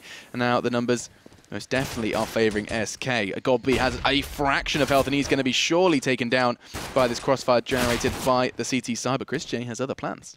Yeah, Chris J was allowed the opportunity. Look at GodB. He's actually gone around the back of them. Chris J, though, is caught in between. Oh my God. He gets Sandon down. Now Freeze caught in the heels, but both of them are so low. Chris J has made this one a real opportune moment, but GodB just has to slow down Freeze for a second. He's done well here. He will go down eventually, but Chris J should be able to get a plant off. Yeah, it's going to come down to where he chooses to position it. He's going to do it real wide in the open, enable him to maybe get himself to... Whoa, he's changed his mind. That could have been the end for Chris J. What a round from Chris. 4 frags in that round, and it looked awful. It was a 2 versus 4 at one point, and Chris J does it all for him. And Mousesports start as they mean to go on 1-0. But let's not undersell GodB there. He really made that possible as well, buying time for him, you know, getting behind the other players, switching their attention. Nicely done, but still a close round. At the start, that was all SKs. And then, as you noted, there was Chris J in the mix. So, looking at this round, we can see next with the Julies, a little bit of head armor. So, T-side investing into this one, of course, and up against them, the likes of the Deagle, the CZs, the 5-7s, all coming out to play. So, SK also meaning business here. But let's see if Mousesports can keep this clean. They want a nice, clean round from this one after that close first. I mean, this is one of those scary ones where CT side has plenty of close quarter angles they can hold with these armored pistols and even floating deagles. Yes, we're now going to be seeing this one. Conflict just takes a little bit of a beating, but mouz are starting to orientate themselves towards A. Freeze and Sandon were waiting in the sidelines. Yeah, they are looking at it. And Sandon, joined by Freeze, going to be really on the front lines. Good bit of damage, at least getting the information towards Nico. This has allowed mouz to get very close here. Sandon's going to get taken down by Nico. Freeze is still in library, but at the moment, mouz have complete control of A side. I don't think they know it yet. They're still being very, very cautious about this. Of course, they don't want to lose out on these guns or, you know, die at this point, especially to a team who's got those 5-7s. But they do have complete control of A. GodB, so cautious, so careful. And SK truly locked out here. Yeah, and I mean, mouz have... It's kind of crazy how they've just completely seized control of a bomb site with just the 1 frag. Just by positioning and use of their smokes and nades, they managed to walk on into that site and get the bomb down. I mean, credit where it's due to SK for managing to preserve and make that call as soon as they did to keep all or majority of their investment into this round safe. But still, Mousesports pick up the second with just 1 frag. It's pretty crazy to see a round completed with just 1 body bag. And actually, that may very well change if Dennis continues down this path. 4 players pretty much in this instance. This is hiding away. There we go. ESEA will find him. That's a gun at least they're going to recover. And to be fair, one of the rifles too. So surprised ESEA was the one leading the charge on that. And actually, what? Ooh. What? What? Oh, wow. ESEA was holding the angle like a hawk, and he ended up just taking down his teammate. So that's Kevlar gone. What the? I mean, that's unforgivable. I'd be really mad at that. But that's awful. That's actually going to be a really costly mistake from ESEA. Yeah, it will be. He's going to be able to keep at least the Galil, I guess. But that's another player without armor on the battlefield at this point and on the map. But we've seen this before. Now, SK stack 4 players out, leave KD the kind of solo man towards A, whether or not he's just there to hear towards Banana or if he plays it differently. This is something that actually worked out fairly well for SK in previous games, especially against NiP. I'm not sure if it's going to have the same effect here. mouz, definitely a little more cautious, not throwing caution to the wind like we saw the NiP boys do. So this could be a little bit tougher to really sell. Here we go. KD goes to that peak. gets overrun. And I think if they see this Cadian have taken down, they're going to speed up a little bit here. They know what the plan is. Yeah, and probably very well may see the same thing again from SK. Just kind of creating crossfires over on B while the bomb goes down at A. Mouse, of course, a little cautious. They are going to be checking their corners, and I think they're going to start piecing this one together rather quickly. Yeah, they know by now. Everything is clear. And I think SK, for the second time running, are just going to have a little chat, have a team chat, cup of tea, and wait for this all to blow over. Sure, all the dead quotes. It wasn't really. Cup of tea instead of a pint. I kind of mixed it up a bit. Yeah, true, you did. I'm sorry. I shouldn't throw you in. But that is going to be the third for Mousesports, and I think they're going to really go hunting. A little more of a hunting party this time. It's Dennis and Nico. Dennis has a friend this time. And actually, oof, they managed to get Freeze pretty low. He's the one unarmored, though. Thanks to that previous round, of course. And, oh, Dennis this time checking that corner. Nice little angle to peek it from. They really are trying to hunt these guys down. They don't want to give them any sort of rein towards that third round, having a little bit more to work with. Excuse me, fourth round. But, caution to the wind will come in. Nico's going to find Freeze. I think does find two at least. And the Cillian will find next. So, wow, costly. Put it this way, though, they weren't able to retrieve any of the weapons that were dropped. So it's not the worst it could have been, but SK now able to buy up here. So first real test then after that initial pistol. We are going to be seeing an AWP in play as Cadian is going to be the one wielding that. Let's see if he goes for that early peek. Is he going to challenge out in middle? Assuming there isn't going to be the Chris J AWP, which there most definitely isn't, considering how Mousesports economy currently sits. Two SMGs still in play. It's going to be the UMP and the P90 still making an appearance. Now, Config and Cillian are going to be the B players. I feel like that has changed since we last saw SK over on Inferno. Let's see how they play this one. Chris J has got that P90, so he's looking to kind of clear the close angles. Config's actually in a much better position than him, but Chris J just walks in regardless, crouching down to just hide away from first box. As Cillian's in the smoke, Config still by coils, and Chris J being meticulous with this one, going to put it down by Nubox. But he's ahead of those flashes, ahead of the curve, but he doesn't realize that Cillian's just pushed straight through that smoke, got in towards Pit, and Config going to have to take a little bit of damage to get himself into a position they may not expect here. And Mouz actually struggling to make their way towards the site. This is good from SK. They've delayed them so well with the use of their flashes. Cadian, unforgivable, misses a second. That's going to really cost Mouz, but somehow GodB is the one connecting the shots. Cadian most definitely is not. And it is going to be a 4 versus 3. And now Mouz have another, what looks like another freebie of a round. Nico spraying wildly through the smoke to try and find Sandon, but I think he's just going to be desperately trying to keep that rifle and Kevlar safe as he does back away. And SK, an all too familiar story for them, as they're forced to just look towards the next round with a very shaken up buy. And I can imagine Cadian's kicking himself in that one as well. 100%. Bearing in mind that Config as well didn't land his shot either, and two of them messing up is just, you know, a little bit too far. You're not going to recover. And oh, Sandon. Oh, he's going to get one. Nico's not going to allow him to get away. And now Freeze will pick up another. So they're getting some decent trades here, but SK just still struggling to hold off what Mouz are bringing. Bearing in mind, Chris J kind of just snuck under the view of, I think it was Config playing on those coils, and then, you know, it all fell off the back of that. But 4-0, Mousesports picking up that first gun round, and Chris J with 8k now. Is he going to go for the AWP or back to the rifle? He's rifling. I think he's doesn't feel the need to. I think he's much more proficient with the CT side AWPing over on Inferno. This time, though, we're going to be seeing what the kind of interesting pickup. We see limited nades, especially for Sandon and Cadian, and then just the Mag 7 for Sandon as well. So let's see if SK can do anything with this. Let's not forget that they found most success over on Inferno with pistols just last time. But Config just got flashed into this corner. Nice little pop flash comes back. That's going to blind one of them. But Config couldn't choose his targets, just completely fluffing his lines. Yeah, again, that is not cool at this point. Cillian's going to try and pick up where he left off. Next, gets one down to 17. Rather, he gets down to 17 is what I was trying to say.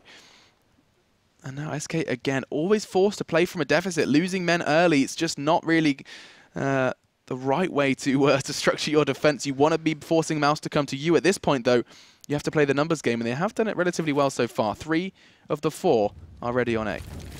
Yeah, but Mouz are going into the remaining players, at least, you know, the ones that haven't been too tagged up that, sure, okay, one's got a Mag 7, but, you know, this could be dangerous. No one actually rotating off of A towards B. Next, not selling it all that well. GodB getting close with Chris J. Smoke towards CT Arch comes in. Cadian edging ever closer. Deeper smoke to follow off the back. He's going to get caught out, though. Nico just pins him to the wall. And now, They could wrap towards B here. ESEA's going to be in transit, so they could catch him off guard. Sandon hold him close towards quad. Freeze tucked in towards pit, but at the moment, T-Side just swarming the side. Christian makes it around, but there's ESEA finally getting to this game, but out on the balcony, it's Dennis. There's Nico as well. It's down to one man, Sandon, and the numbers game just did not favor SK. Yeah, Sandon not standing up to the test. As that's going to be another 4 Mousesports. Lauren's pulling funny faces. That wasn't necessarily intentional, that one. That's a lie, it was. Standing. Sandon, standing? I don't know. It was the way you pronounced it, I think, more than anything. Yeah. Dropped a letter or two. But no, again, SK yet to get off the start. And it does just feel like a little bit of the word outclassed, I feel like, needs to be used here. Players missing shots that they cannot afford to if they want to be picking up wins against the Pro League teams. You know, these are the cream of the crop of the European CSGO scene. And at this point, the newest additions, I mean, they were the best team in the Premier. They were, you know, the team that justifiably did get promoted. And, of course, we had to say goodbye to Flipside Tactics in their place. And SK, they need to start justifying why they have this spot now. As you said, there's always going to be at least one whipping boy within this. Sadly, for now, it's SK. Until they can start getting themselves back together with those lineup changes coming in so recently, it's still going to be a little while. He was such an important player, but Cadian looking for the chance there towards Apps. And, well, Free's going to just walk into the trap of Nico, just waiting for him at the top. And already you can see SK going to struggle into this round. The opportunity they had was on B, and ESEA at least will find Chris J, but doesn't retrieve the gun.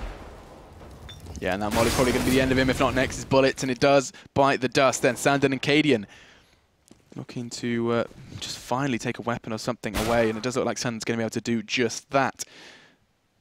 But not too much more. 30 seconds on the clock, and actually does land a pretty good tag. Cadian and Sandon, they're going to be running out of bullets, though, on these CZs. Cadian finds the head of Dennis. And what on earth just happened? Nex is now down. Now all onto God B, as Cadian is... What the hell did you just do? Suicide dives into the flames. He is going to be kicking himself first. He was missing shots. Now he's just committing suicide in the molly.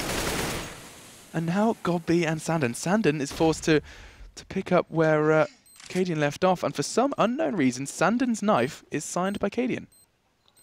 Maybe just a really big fan.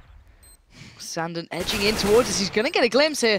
Can he make up for the mistake we saw coming out? And just around the corner, smart play from God B. What a man to be up against in these 1v1s. No armor as well. It's time for Sandon to make a run for it. God B knows that he's probably going to go down with this ship, but already played it so well to this point, he might just be able to escape. And he does. 23 HP left towards him. Mousesports again with a round on the board. Cadian.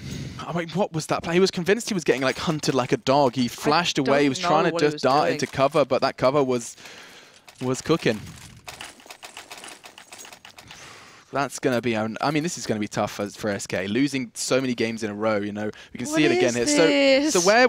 I mean, he was right that he was getting hunted. He had Gobby straight behind him, but, I mean, face, right? He probably just thought that he had more time than he did, or at least less time left on the molly, or more HP. So he's trying to get into fight. Yeah, that's what I was trying to say. I was curious what you were trying to say there, to be honest. I was like, face it and fight, but I don't think he had any bullets left. I mean, he picked up 3 kills. He definitely did a fantastic job there, but... No, SK still yet to get off that starting mark. Sandon's going to be on the receiving end here. Good. He's in a good spot. He gets the spray towards one. Sandon! Great little bit of play. Chris J and Dennis go down. SK finally get control of this. First time we've seen a real Apps presence coming out from the Mousesports side, and so far it's been fairly squashed. And Sandon again, that's 3 for him this round. Perfect positioning pays off. ESEA supporting as God B tried to assist, but now Nex tucked in towards CTR. She's in that little cubby corner, but he can only do so much here. 8 HP is so little. But can he get any guns away? SK edging closer. Cadian takes a peek. Shoulder peeks it out. Nex shouldn't get this shot up, but Cadian, he's terrified of this. Finally gets the shot. First round on the board. Right in the nick of time. They needed that then. That's going to be the first then on the board from SK. Going to try to get some building blocks going. But, I mean, talking of building blocks, 10k on the side of Mouse for God B. He's got so much money to play with that it's going to be hard to break them now back off the end of 6-round run. Oh, it's going to be still flowing for Cadian, despite looking like he's been very, very passive so far. This time heading over towards B. Maybe feeling a little bit of extra confidence, going to go for that opening pick. Does look like he's going to be doing that, and that's something we haven't seen too much of from Cadian. Does get flashed in. Oh, he's holding the perfect angle. There is going to be a man just by the pillar. It's Nex who's lying in wait. And looks like he very well may provide Cadian A much-needed opening frag. Catches a glimpse of one. Just jump across as he just realizes this may be time to get a hell out of there. Does hightails it out, and still no bullets exchanged. Yeah, nicely done. Next was about to be set up to take that shot pretty much, and Cadian not outstaying his welcome, which is a smart thing to do. You don't want to give these guys an opportunity to take you down early on. So while that happened, though, Mousesports have been edging ever closer towards this A site. And in the app, Sandon, again, pivotal play from this man. Yeah, and flashed in very nicely by his teammate as well. Good work, good synergy from ESEA and Sandon now as the numbers do stack up against the T side. But looking to change that is Chris J pushing on through. You can see he's made his way through library. There's 2 smokes there, so he's basically locked out. Unless he wants to choose to push through, or he has to play the waiting game. Backed up by Gobby as well, as Mouz again seems to be given a whole lot of freedom on this site. Where's Gobby going to take that bomb? That's what I'm curious about here. Chris J has found free. Sicilian, though, takes the battle in towards quad, but loses out in the end. But it's Cadian with a great double coming in, denying that threat from Nex and Gobby as Sandon will close down. And, well, you've got to say, at the moment, Sandon has been outstanding these last couple of rounds. Yeah, truly, he has. Same position, using balcony very, very efficiently. He does get flashed in as well by his teammate, which is always good to see. SK, a little bit of extra synergy going on there. The communication's starting to find a good pace. And now, though, Mouz are going to be forced onto the Tech 9s. Only 2 Kevlars to be seen. The helmet as well for Nico. And SK looking to pick up a 3rd in a row here. As Cadian, for the first time in the game, does cast his eyes down middle. Nothing going to come of it, though, but that does give them intel, perhaps suggesting an alt mid push. Yeah, and I like this Nico there with the AK. Let's see if he can get this one started. Maybe just the shots from Gobby, trying to give away the game a little, saying, hey guys, we only have Tech 9s, no rifles. Cadian eyes trained here, not getting too aggressive. Looks like it's going to be a quick play, maybe towards quad, not too sure where they're going to go towards. And Cadian's nade should do a good bit of damage. Oof. It does, that's great. Chris J down low, Next down low. Fantastic stuff, Freeze follows it up. Now, Cadian needs to play this properly. Backing away well, playing it smart, making Mouz come to him, and then taking the shot. But no, Dennis comes in, takes him down. And now just Nico left alive. He does have the rifle, and it is still Nico. Yeah, he hit a fantastic shot as well there on towards Freeze. Could get a second here as well. Suddenly a 1v4 is down to 2. Looking to pull his team from the brink, as he was the only one with the rifle at the start, and he's looking to justify exactly why that decision was made. He knows these 2 players have been B players as well. He knows that they've taken down the A threat, so where are the last 2 remaining players going to be? ESEA, watching over the bomb. Config as well, taking his time.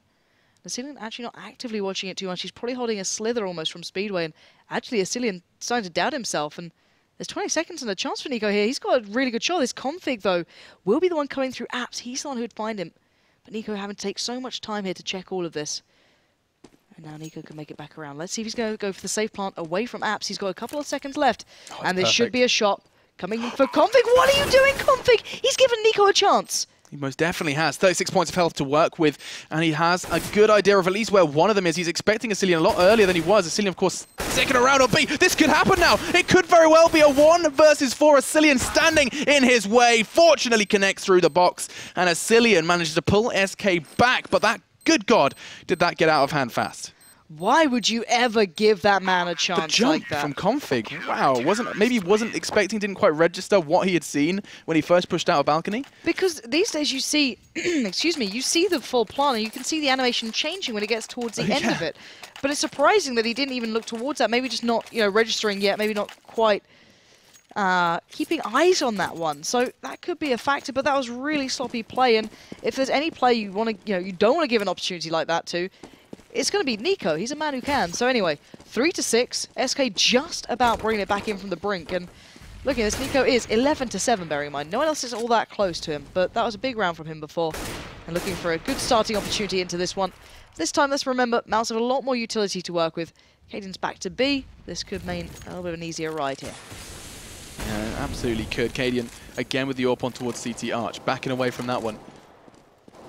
As not too sure how much more they're going to be finding here on the A side, considering Sandon is still not being given anything in apps. But let's remember, Mouz really aren't selling these Bs. ESEA and Config have been here pretty much the whole time. They're relentless, yeah. Yeah, and they're never taking them away from it, so they're just maybe going for the straight-up fight of the 3v, maybe 4 if they can get there. But Cadian's been reading it well. I say it was a B earlier on. My brain is going to absolute mush, but he's going to adjust around towards Arch. Good play from him, reading the pacing well. Going to catch up Chris J as he tries to make the peek around. And Nex just really isn't selling this. And really, SK can just sit here and go, all right, well, if you're just going to walk at us, sure, we'll get these crossfires set up and you can come in at the last minute possible. That's fine by me. Molly's going to slow him down further. And again, it's waiting time for Mouz. Yeah, that's all their smokes and Molly's expended, though. It's just going to be the flashes left for SK, and Mouz in a similar predicament, really. Just the flashbangs that's going to enable them to get in towards that site now.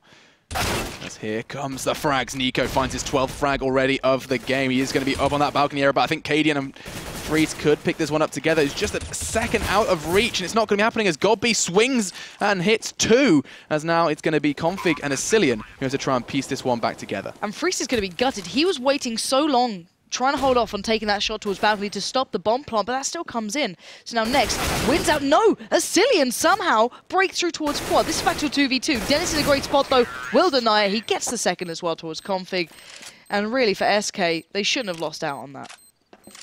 Another round that looked winnable for SK. It's been kind of becoming more and more of a familiar story that SK do have these opportunities presented with them, but varying factors seem to get in their way. And a team that, actually, you know, the point we were making was that they do show good promise in terms of fragging. This hasn't been the case, actually, with a couple of players. Cajun missing shots he shouldn't sometimes, and now 3-7. Mousesports looking to have a very good T-half, and to change that is Caden going for the fast peek. He did catch a glimpse of an arm, does take down Nex early and get away safe.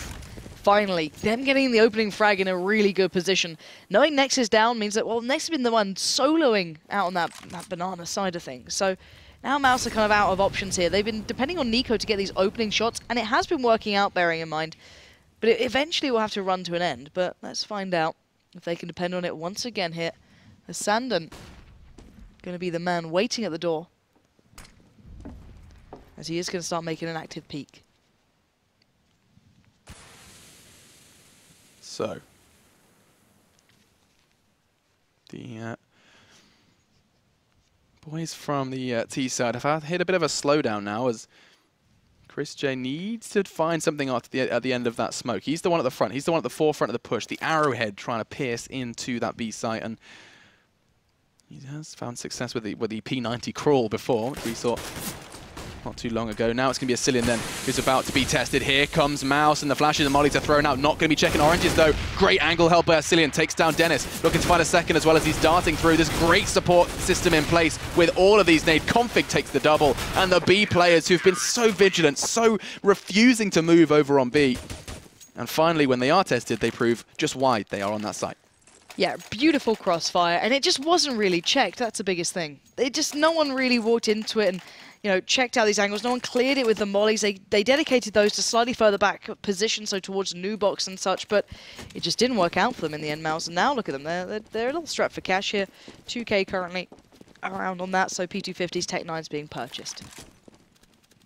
Now, AWP from Caden. He's watching the perfect angle to catch a glimpse. Oh my god! He does find Christian. I thought he missed it for some unknown reason, as he is going to find the second as well. So the pistols from Mouz are looking to hit a bit of a brick wall, which is fortunate because SK are in dire need of more rounds here on the CT side of Inferno.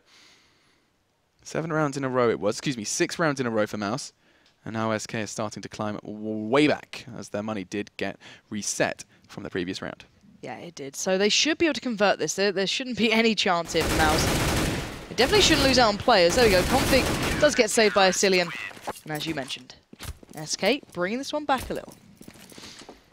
All right, so coming into this one, Mouz still not in a great shape for buying into this 3.7. Yeah, not perfect. Okay, so yeah, we're going for the Tech 9 purchase here. Into this one. Smokes, smokes and flashes with a little bit of armor to boot. Let's see what they can bring. They've not really had much luck with these sort of rounds, and it looks like they're doing the smokes coming out early on there.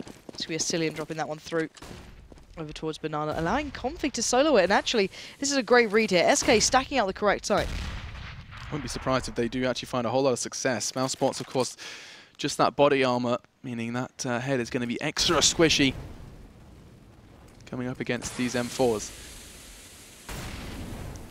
Nex and Dennis, of course, keeping that helmet in mind. And actually, Mouz, despite this early, kind of rather aggressive positioning, they have hit the standstill towards middle, waiting for SK to overextend, which I do not think is something they plan on doing. No, they know what they're up against. They have to play to almost a stoic nature, but Caden goes lucky. He didn't expect mid to be completely covered then. He was checking for the little side corner, but Sandon's holding on, but he gets eventually overtaken, overran. Cadian has to do better now. He has to make up for that peak. There we go, makes his way in eventually. 24 bullets later. Yeah. Really strange stuff from Cadian, then just kind of over-checking the corner pretty much, kind of expecting maybe a player had slipped through at some point when he maybe turned his attention away. But let's remember, SK brought this back, but then again, this is a very good T-side from mouz. Very, very nice to see both teams fragging. ESEA is someone that we haven't really mentioned enough, considering just how prolific he has been, not only on the B side, but also on his rotates to A. He's been able to find frags that others haven't, you know, namely Config. As he's going to be actually over towards A. Config left to his own devices on B this time. They've kind of been taking it in turns to leave one man over on towards B. But this is very, again, same kind of thing from mouz. Stacking up through middle, getting themselves kind of nearby apps. And look at Chris J's aggressive peak. The glass cannon gets experiences a little bit of the heat, down to 36. Yeah, Sandon will actually even catch out Dennis as well. So SK really controlling this perfectly.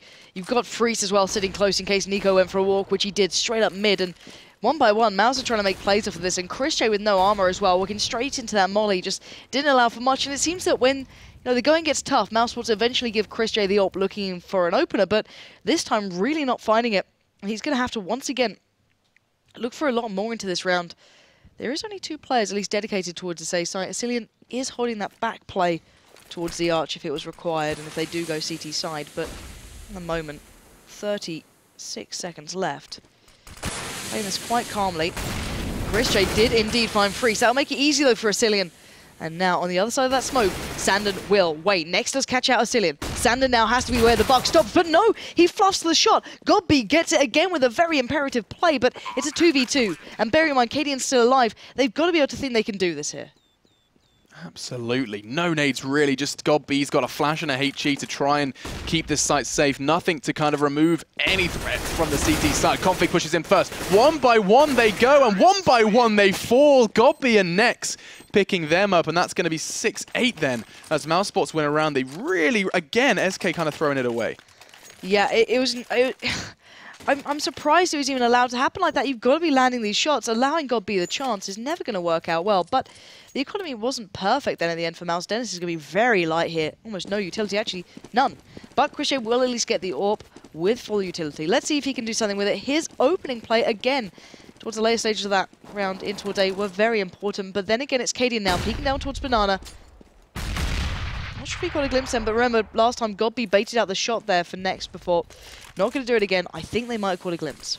Yeah, they've at least got a good understanding of where Cadian likes to position himself. It's either a peek middle or it's a push down B. In fact, yeah, 3 plays, and then he holds CT Arch as well. So, bullets have been exchanged. mouz getting a little bit worse for wear off that one. Next and Godby down into the 70s. But it does feel like SK have got a real hope and prayer that is coming towards A, because Config, he's pushed up B. He's trying to gather as much info as he can. And the rest of the team are all over on that A site.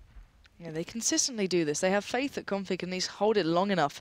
They could rotate a player off, but see if they're going to notice where these players are. You've basically just got Cillian coming back over, so Freeze there as well. But it's going to be Cadian and Sandon, the first 2 to make contact on this, but mouz not having any of this one. Nico's pushed up, and he's maybe having an idea that it's a bit weird. They're playing very passive here. They're playing very deep in the site. Maybe they want us to commit. And actually, Cadian, good little flash catches him out. Cadian now needs to check that. He needs to land that shot as well. You don't want to give Nico the chance. And as this happens, while it all builds, while Nico plays the game, you can see that Mousesports are building towards B. Cadian's read it well, though. He's now joined Config. He has to land the shot this time. Next is ahead of the molly, though, and it's going to really be the end of Cadian now. All onto Config. He's been waiting around on B and can't find too much. Took Chris J down, but that's all. And now Sandon and Freeze, both rotating from A. They've got a lot of ground to cover, and they need this round. Of course, it is the last round of the half. They're going to put everything into this.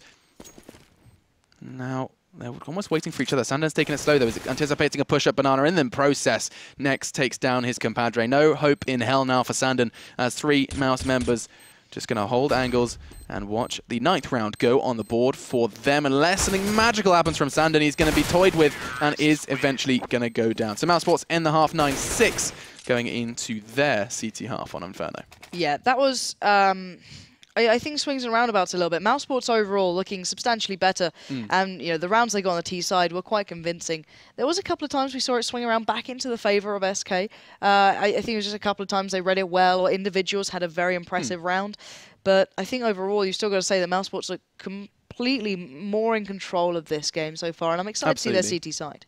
Yeah, no, me too. I actually have a real passion, and I really like watching Chris J on a CT side in Inferno. He's really a good player to watch, to keep your eye on. So, as well as kind of a couple of question marks seeing how Nico plays his CT side over in Inferno. So for the Mousesports side of things, those are my two individuals that I'm a little excited to see. And over on the side of SK, the fact that Cadian's still at the top of the scoreboard, despite, you know, we've caught him a couple of times being, being a little questionable. That's a nice way to put it. Yeah, so the fact that he's at the top of the scoreboard, I mean, it speaks volumes for how SK are currently faring. Config did a couple of good plays over towards B, but this reliance on this 4-1 stack in order to find success at A is another problem I'm sure SK can address later down the line. It does feel like we're going to be going into our second half in our final game of the Pro League very soon. Yeah, and I've got to say, you know, for example, Sandon had... It was individuals getting their rounds on the board for me a lot of the time, SK. We used to remember Sandon playing on towards that balcony as they made the play through there. I think he picked up 3 in that round. We've seen a good couple of these moments really going their way when the individuals are able to do it, like Config on B. But it's been a bit of a scarce reality for them where they've had that full kind of lockdown on their CT side on this one. So I'm kind of curious to see what they can bring together on their T side, considering what happened against NiP. They just got bullied around the map. It was, you know, either Forest being super confident, playing down mid, you know, getting someone to watch mid from after they nade it, maybe get right going down, and then he's watching second mid, corralling them into him. So these things, if they come back out again, I don't know what we're going to see, but I don't think we got the true display of what SK can bring on their T sides in that previous game. Yeah, no, not at all. I think you kind of raised a good point there, is because very rarely, so let me just think about what SK presented on CT side Inferno on B. It was either Config and Asilian, or it was Config on his own with a 4-stack A, and then the final option was Cadian goes for a fast peek, pushes down sometimes gets the frag, sometimes doesn't. Rarely died, but then usually would rotate back to A. So like those are your 3. That's nothing in comparison to what you were highlighting, you know, NiP's strat where it had like 2 mollies, a flash, a deep smoke, 2 people pushing down banana. All of these, like it's an extra avenue that can be exploited by a CT side. I think this is just something that you were highlighting at the start of the day, that it's very apparent that SK do not have a dedicated in-game leader currently. Well, really, I mean, Cadian has taken the helm. He's taken the role, but obviously losing out on their previous in-game leader or removing him from said lineup, it's going to affect them in the way they play for a little while. I can imagine they'll negate it eventually, but this early on, you're going to see flaws in how they're playing, and I think this is somewhat of a telling sign to a degree. They don't have so much control, especially when Cadian's going to be in-game leading. He's also, you know, sometimes quite an imperative factor, considering he was top fragging throughout a lot of this for that side. If he's having to think about the game as well and think of it in a more strategic manner, it could take a little away from him as that sort of player. I mean, there's no doubt that that's a factor. You know, you look as far as what happened over with NiP, where actually Exist took a short break. We've had Get Right step in as the in-game leader because he wanted a break from in-game leading. The same happened with Fnatic as well. Falusha was calling for a while instead of Pronax. So like there is definitely that stress where sometimes in-game leaders just need a break. They need to not be fragging and calling, can focus just on one of them. And it's definitely something that's worth consideration. As we are going to be going back on then into our second half of our final game of the day for the ESL ESEA Pro League. We are not going to be seeing too many Zeus. It's just the one for Chris J this time, as it's definitely something Mouse want to make happen. Yeah, and I wonder if this is going to end up being possibly a play towards B. No, they're going to wait it out here. I was hoping maybe Dennis would push a little further down, maybe take the bait that these guys were, you know, stepping rather heftily through second mid and those apps, but SK looking like they want to commit to this. God B next, and Chris J will be playing towards that A site. And it's 3 players stacked up in those apartments, so real presence coming out from SK there. A lovely little angle being held in the end by Nex as well, just over the tip of that. Should be able to at least catch a glimpse, and oh wow, all these players are starting to build up here, but they are backing away. Freeze and Cadian not sticking that close. So the pressure could still come on B, and here we go. Actually, tell a lie, everyone is piling through. Next will be the one to find Config. God B finds Asilian, but that bomb starting to make its way towards the site. Can they stop that plant going down? Doesn't look like it. I think the digits have been put in. It was all on to Sandon who got that one down, and now just Freeze and Sandon do remain. They are going to get hunted down, and like Mouse feel like they are a bit of a cornered beast at this point. It is going to be a little bit of an exchange from Freeze. What was that? A double? Finally, Nex does connect that frag, and it has been dealt with by Nex. That's going to be the double digits for Mouse. God, I need to get a Red Bull in me That's right, you can look at those delightful... Spider-Man, yeah. I thought they were spaghetti. Yeah, it's the defused spaghetti. I like that. Defused spaghetti. It's kind of interesting, little cables. I don't know. Honestly, I think there's it's the one thing I think a lot of people are kind of a little quite confused about. I mean, I understand the whole idea, making it clearer. See, I think it could just be a spectator client thing, possibly. That was actually a discussion I saw happening on Twitter as well. People were saying that like it's good for spectators; they can see what's going on, what angle it's coming from, and everything into to that ilk. But it does hinder fakes and various diffuse plays. Yeah, we'll have to see if that actually... We haven't seen it truly affect anything in, at least I feel, today's games thus far. I don't think there was any fake plays that really suffered from it. However, there's still a couple of rounds left to play with. We never know. 10-6, though. Mousesports do pick up the first round in the second half here, so getting back to that sort of good position they are in that first half, at least early on. And now for SK, Tech9's a hell of a lot of armor, of course, and a little bit of utility to work with. So it's actually a fairly respectable amount out of this. Of course, a close round and that bomb plant to boot as well, making that happen for them. So Mouse have to be cautious here. They most definitely do. SK already starting to force the CTs on B back into the site. It's going to be Nico and Dennis who are just going to be playing a little bit more passive off the back of the MP9 display. And, I mean, Mouse are really desperate to pick up this round. You can see the investment they've put into this. 3 Molotovs as well as the full Kevlar and helmet. It does feel like SK, with those Molotovs, they're going to be looking to clear out spots on B. But Dennis is pushed close. This could be dangerous. If they don't expect him here, he's going to actually go for the re-smoke. Perfect timing. Buying more. He's going to get the perfect opportunity. He misses everything. Whoa! Dennis, are you serious right now? Please pick up that aim. And he has really fluffed this round appallingly. That is just B now open and ready for the taking. Chris J just walks in, apparently. No one checks for him to get there. Bomb is down, but he's going to be ahead of where they expect. Let's see if he can make the most of it. To kind of give Dennis a lesson in P90 plays. Doesn't like it's going to be happening too easily as he does get chunked down to 4. All on to the Tech9 of Freeze, and he is playing the waiting game. He's a stealthy ninja, not going to be enough as the frag and the defuse will be coming in. That was very strange.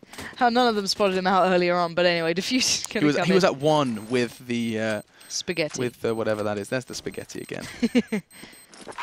It looks so adorable. Anyway, bomb is defused indeed, and the CD side pick up the round. That's Mousesports there, and I just don't know what the hell happened to Dennis. He was playing brilliantly in the last game we saw. I was like, wow, you know, he's holding it almost single-handedly with P90, and it was just like, oh, not great, not great. Everyone has a bad round. There was, everyone has a moment. That was his, I think.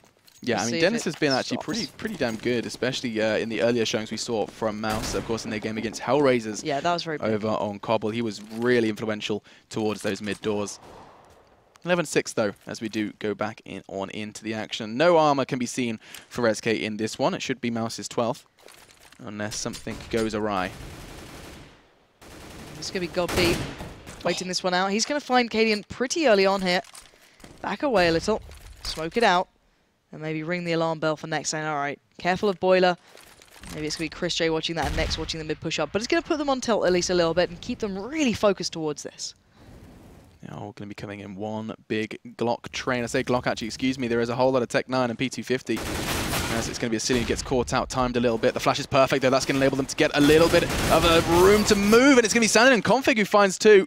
Now Chris J trying to fight with their way back into the site. SK, this is exactly what happened over on B. They got access to the site, and then Mouse walked in and ended it. But bear in mind, the bomb did not make it out of pit. That's the biggest issue here.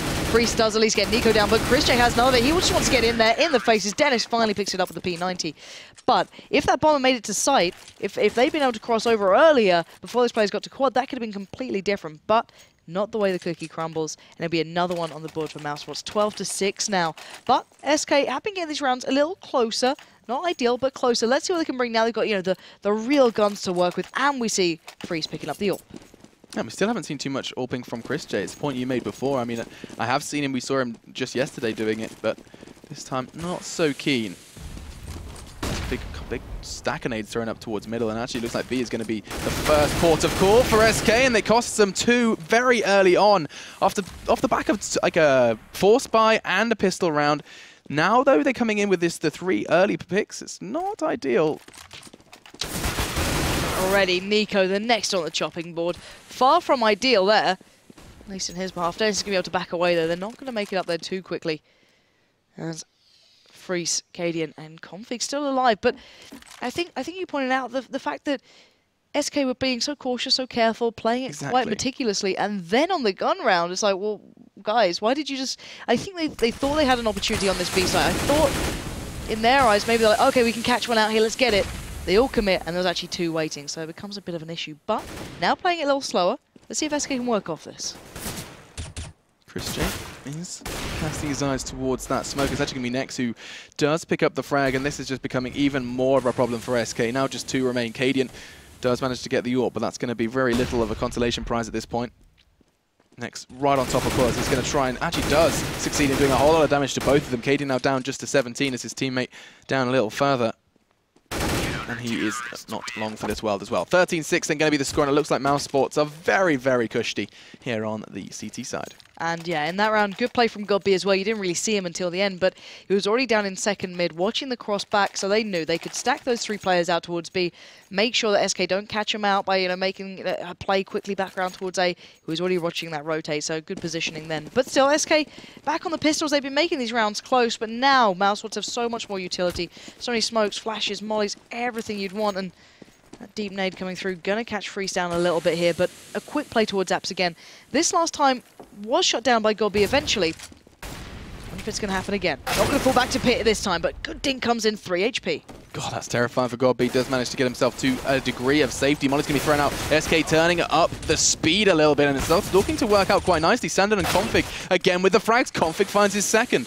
Now, they do get rifles, and they do have a bit of time to try and get that bomb down, but they're not using it. They're still sitting. They're convinced there's more players over on towards A, and Mouse have been gifted the time to rotate in and make that plant difficult.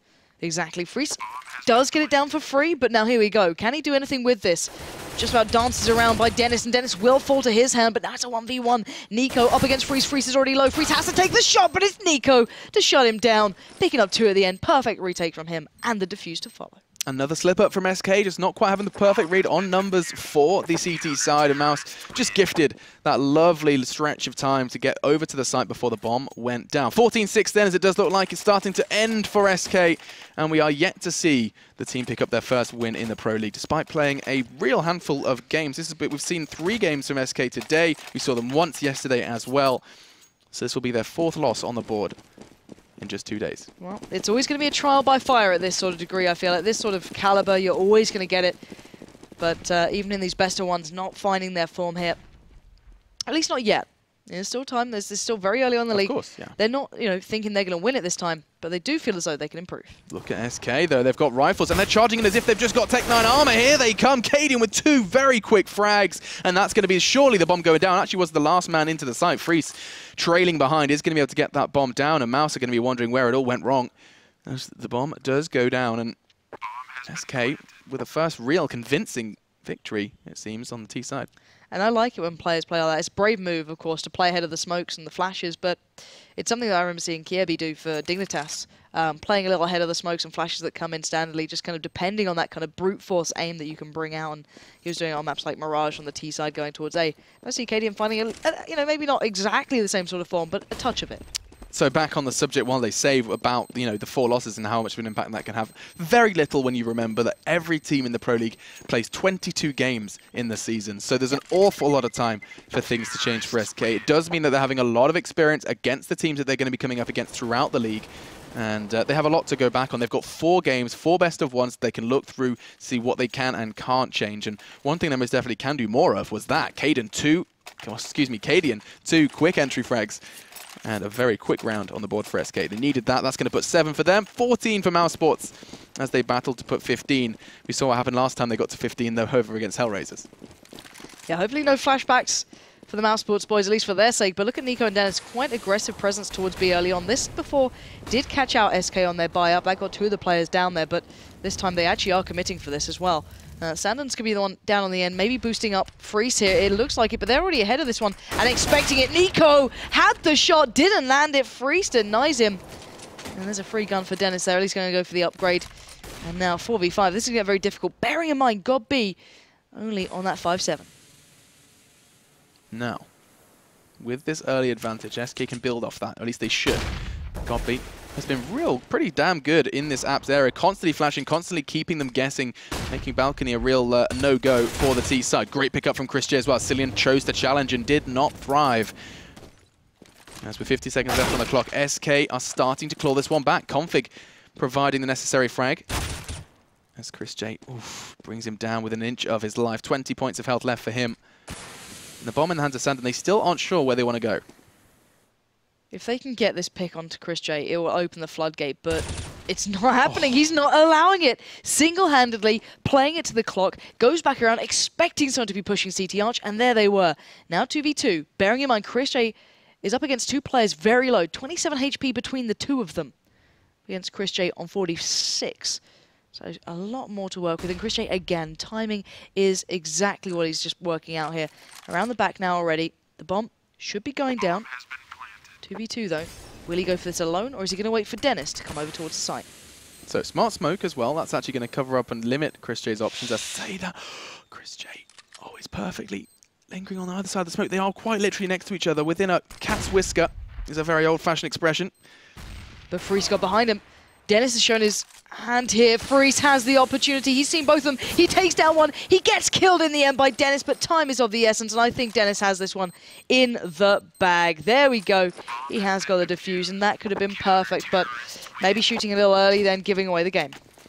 Dennis was really quick as well to pick up that frag. If it was a fraction longer, he would have been able to escape, and time would have been against him. So real credit where it is due. Dennis ensuring that round survival for Mousesports, and we're going to be seeing 15 then on the board. It was actually around this scoreline last time where HellRaisers started mounting some insane comeback over on Cobble. Mousesports struggled to close out, did eventually, but the scoreline got a little steeper than they would have liked. And let's see if the same can be said about this one. As SK, they do have rifles, and they do have nades. Yeah, but look at Chris J. He had the front spawn there. He's used it as well, but they're already up in second mid. He could have been called out. That's a little risky from him, but backs away. Let's see if he can be just as useful with the AWP now as he was previously with that rifle not too long ago.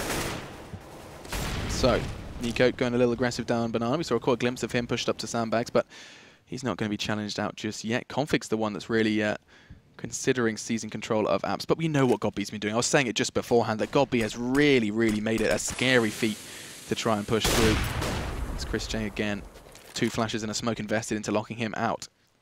Considering there's a 4-man stack here as well from Mouz. They've only left one player towards B, which is going to be Nico.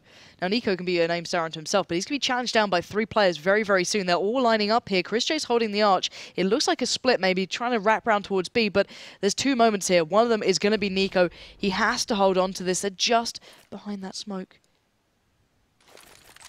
That will flash them as well. There we go. That slowed them down even further. Chris J does find out one part of this attack. That's Sicilian. They're going to surely know this is a wrap here. Dennis already watching that arch. Nico holding them back perfectly. Sicilian finds him. Will they rotate? They have to. They've made the opportunity. This is going to be the one waiting for the player on B, but in the meantime, Sicilian does get a good feel for where at least these CTs are positioned. 2 of them, in fact, in pit. They're about to be hunted down like dogs, but it's Sandon who finally does neutralize that threat, or at least a bit of it, because Godby is still present, and that nade's going to bring him incredibly low. Sicilian gets him one better. It's now all on to Nico. Config and Sicilian desperately trying to hold on these angles. Nico 2 frags away from picking up the win for his team. Smoke's not going to delay him, neither is that flash, as he does actually just duck back into the safety of that smoke for a second. Sicilian gets it, and SK managed to keep themselves afloat just narrowly with 2 players still alive. That got a little dangerous though. Where's the player? Yeah, I think they just lost out. Arcadian. He'll be back with us, I can imagine. But yeah, that was very, very dangerous. If they'd committed towards that B play, I hate to say it, but I feel that Nico would have probably pulled that off. But now, economy-wise, Mousesports unable to really buy into this round. Here we go. There's Cadian. I was worried sick. Welcome back, Cadian. So, yeah, they can't buy into this one. And actually, the T-side has a fairly decent economy building up. Of course, Freeze is a little strapped for cash. He has been on the AWP the whole time through, so a little bit lighter for money. But still, 15-8 so far. Mousesports are still on match point. That's the point here. It's going to be a tough one for them to truly take all the way through. Yeah, just going to be Godby and his Wonder Zeus, as it's going to be a very, very scary SK buy for what they are bringing into the mix. I think that the SK are well and truly aware of what Mousesports are bringing on here, and it's going to be too easy as Sicilian does start off the fragging. Yeah, he's already going to find Chris J super easy. Chris J just looking for a nice close angle there, as Godby, as you said, the one with the Zeus sitting close in library, hoping maybe for a wrap to come around or some presence with CT Arch. But this should be very, very, very easy for SK, and actually keeping control of this, not losing arm players, which is very important. And they've even left the bomb all the way back in spawn. They just didn't want to be caught out here. Now, I mean, I'm just hungry for a Zeus frag, Godby.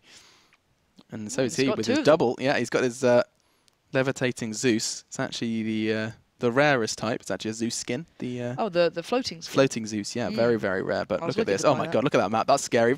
All 5 SK members are swarming on towards Nex's location, and he's going to do his very best to make a dent. Does so, and he finds the head of Cadian before it all ends a little too soon. And now just a 5-7 and Zeus for Godby to take down 4.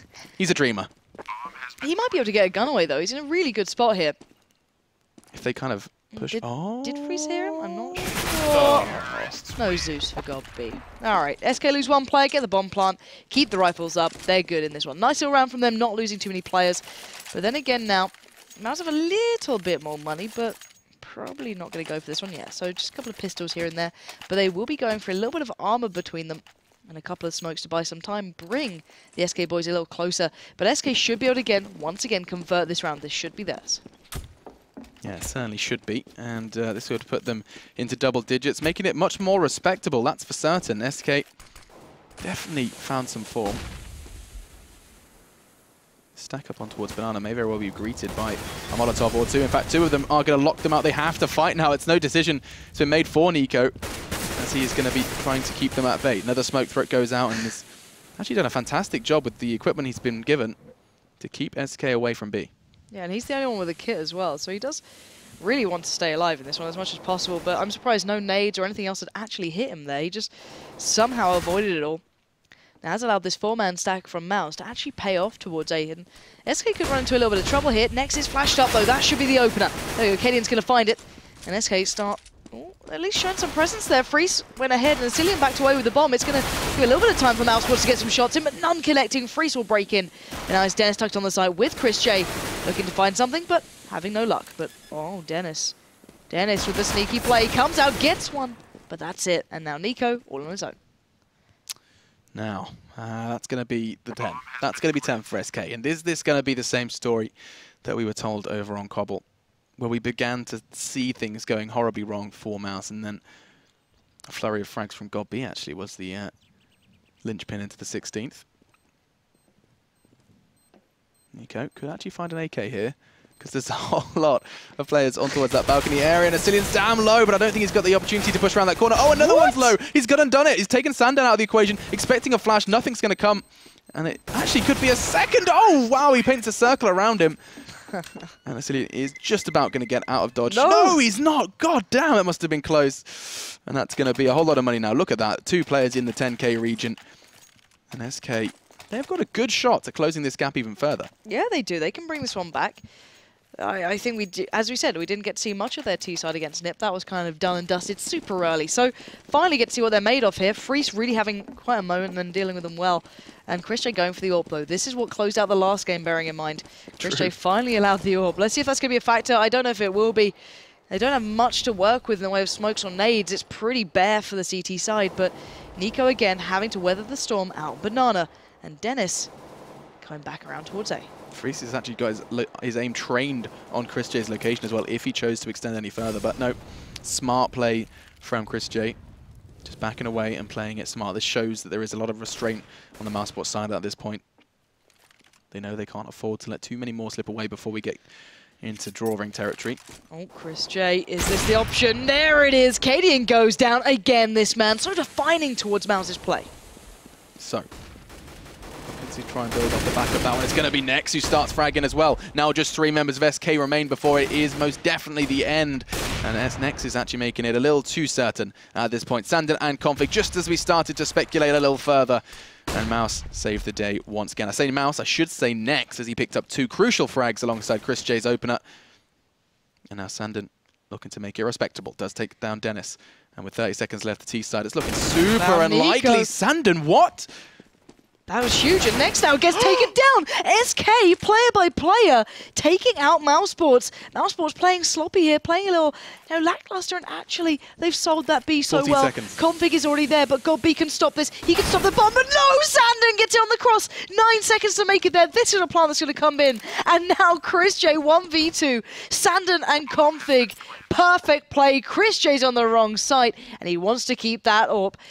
Mousesports thought they'd won that one. They thought they had that round in the bag. There's a lag clearly coming in there, but hopefully that's get a little bit of resolution towards it. But Sandon and Config, that round was brilliant. Great to see Sandon fragging. Actually, he's one of been my standout individual from SK in all of the performances I've seen so far. I mean, you know, remember that TSM game? He was the only one in double digits. He was the one playing long, doing great stuff there, getting entry frags on that T side. Now he's gone and got 3 frags that he really should not have been allowed to get, but just sheer performance from him has managed to net SK Gaming another round. Chris J's going to be keeping the AWP, and they're going to get away with just about an AWP for themselves. Sandon actually going down in that one. Tried to keep himself safe in pit, but actually planted so damn close to pit that there was no way he was going to be surviving. So, 15-11. How much money do Mouz have? Not a great deal, enough to forge something together. Deagle, 5-7, couple of nades. Not a lot of armor. They don't want to put too much into this, but Chris J does still have the AWP. Next is there with him. Let's see what he can do. All right, aggressive peek comes out already. Does manage to take down Freeze, and look at this, next straight away, going to be able to single out one on towards Banana if NiKo joins him here. And there we go, NiKo with a 1D. Sandon goes down. Player by player falling here for SK. This could be devastating, and oh my god, next catching off Cadian. Godby finds a Cillian. What on earth has happened here? Mouz just stepping the hell up, and Config even shaking his mouse going, what the hell just happened? They knew that Mouse's economy was shot. They assumed it was a round in the bag, and that's actually come back to haunt them actually at this point. Now all on to Config with, I mean, he's got a full set of nades, and that's about all he's got going for him at this point, as the rest of his team has been toppled. There's a next training on his location. He's going to get the final frag, and Mouz have done it. That's going to be the victory then for Mouz. Again, keeping it a little bit close, as they have seemed to find a little bit of a trend, getting 15 then letting the enemy get a little bit closer than they maybe would have liked. But again, as we said, that's all stuff that Godby can take a look at after today's games.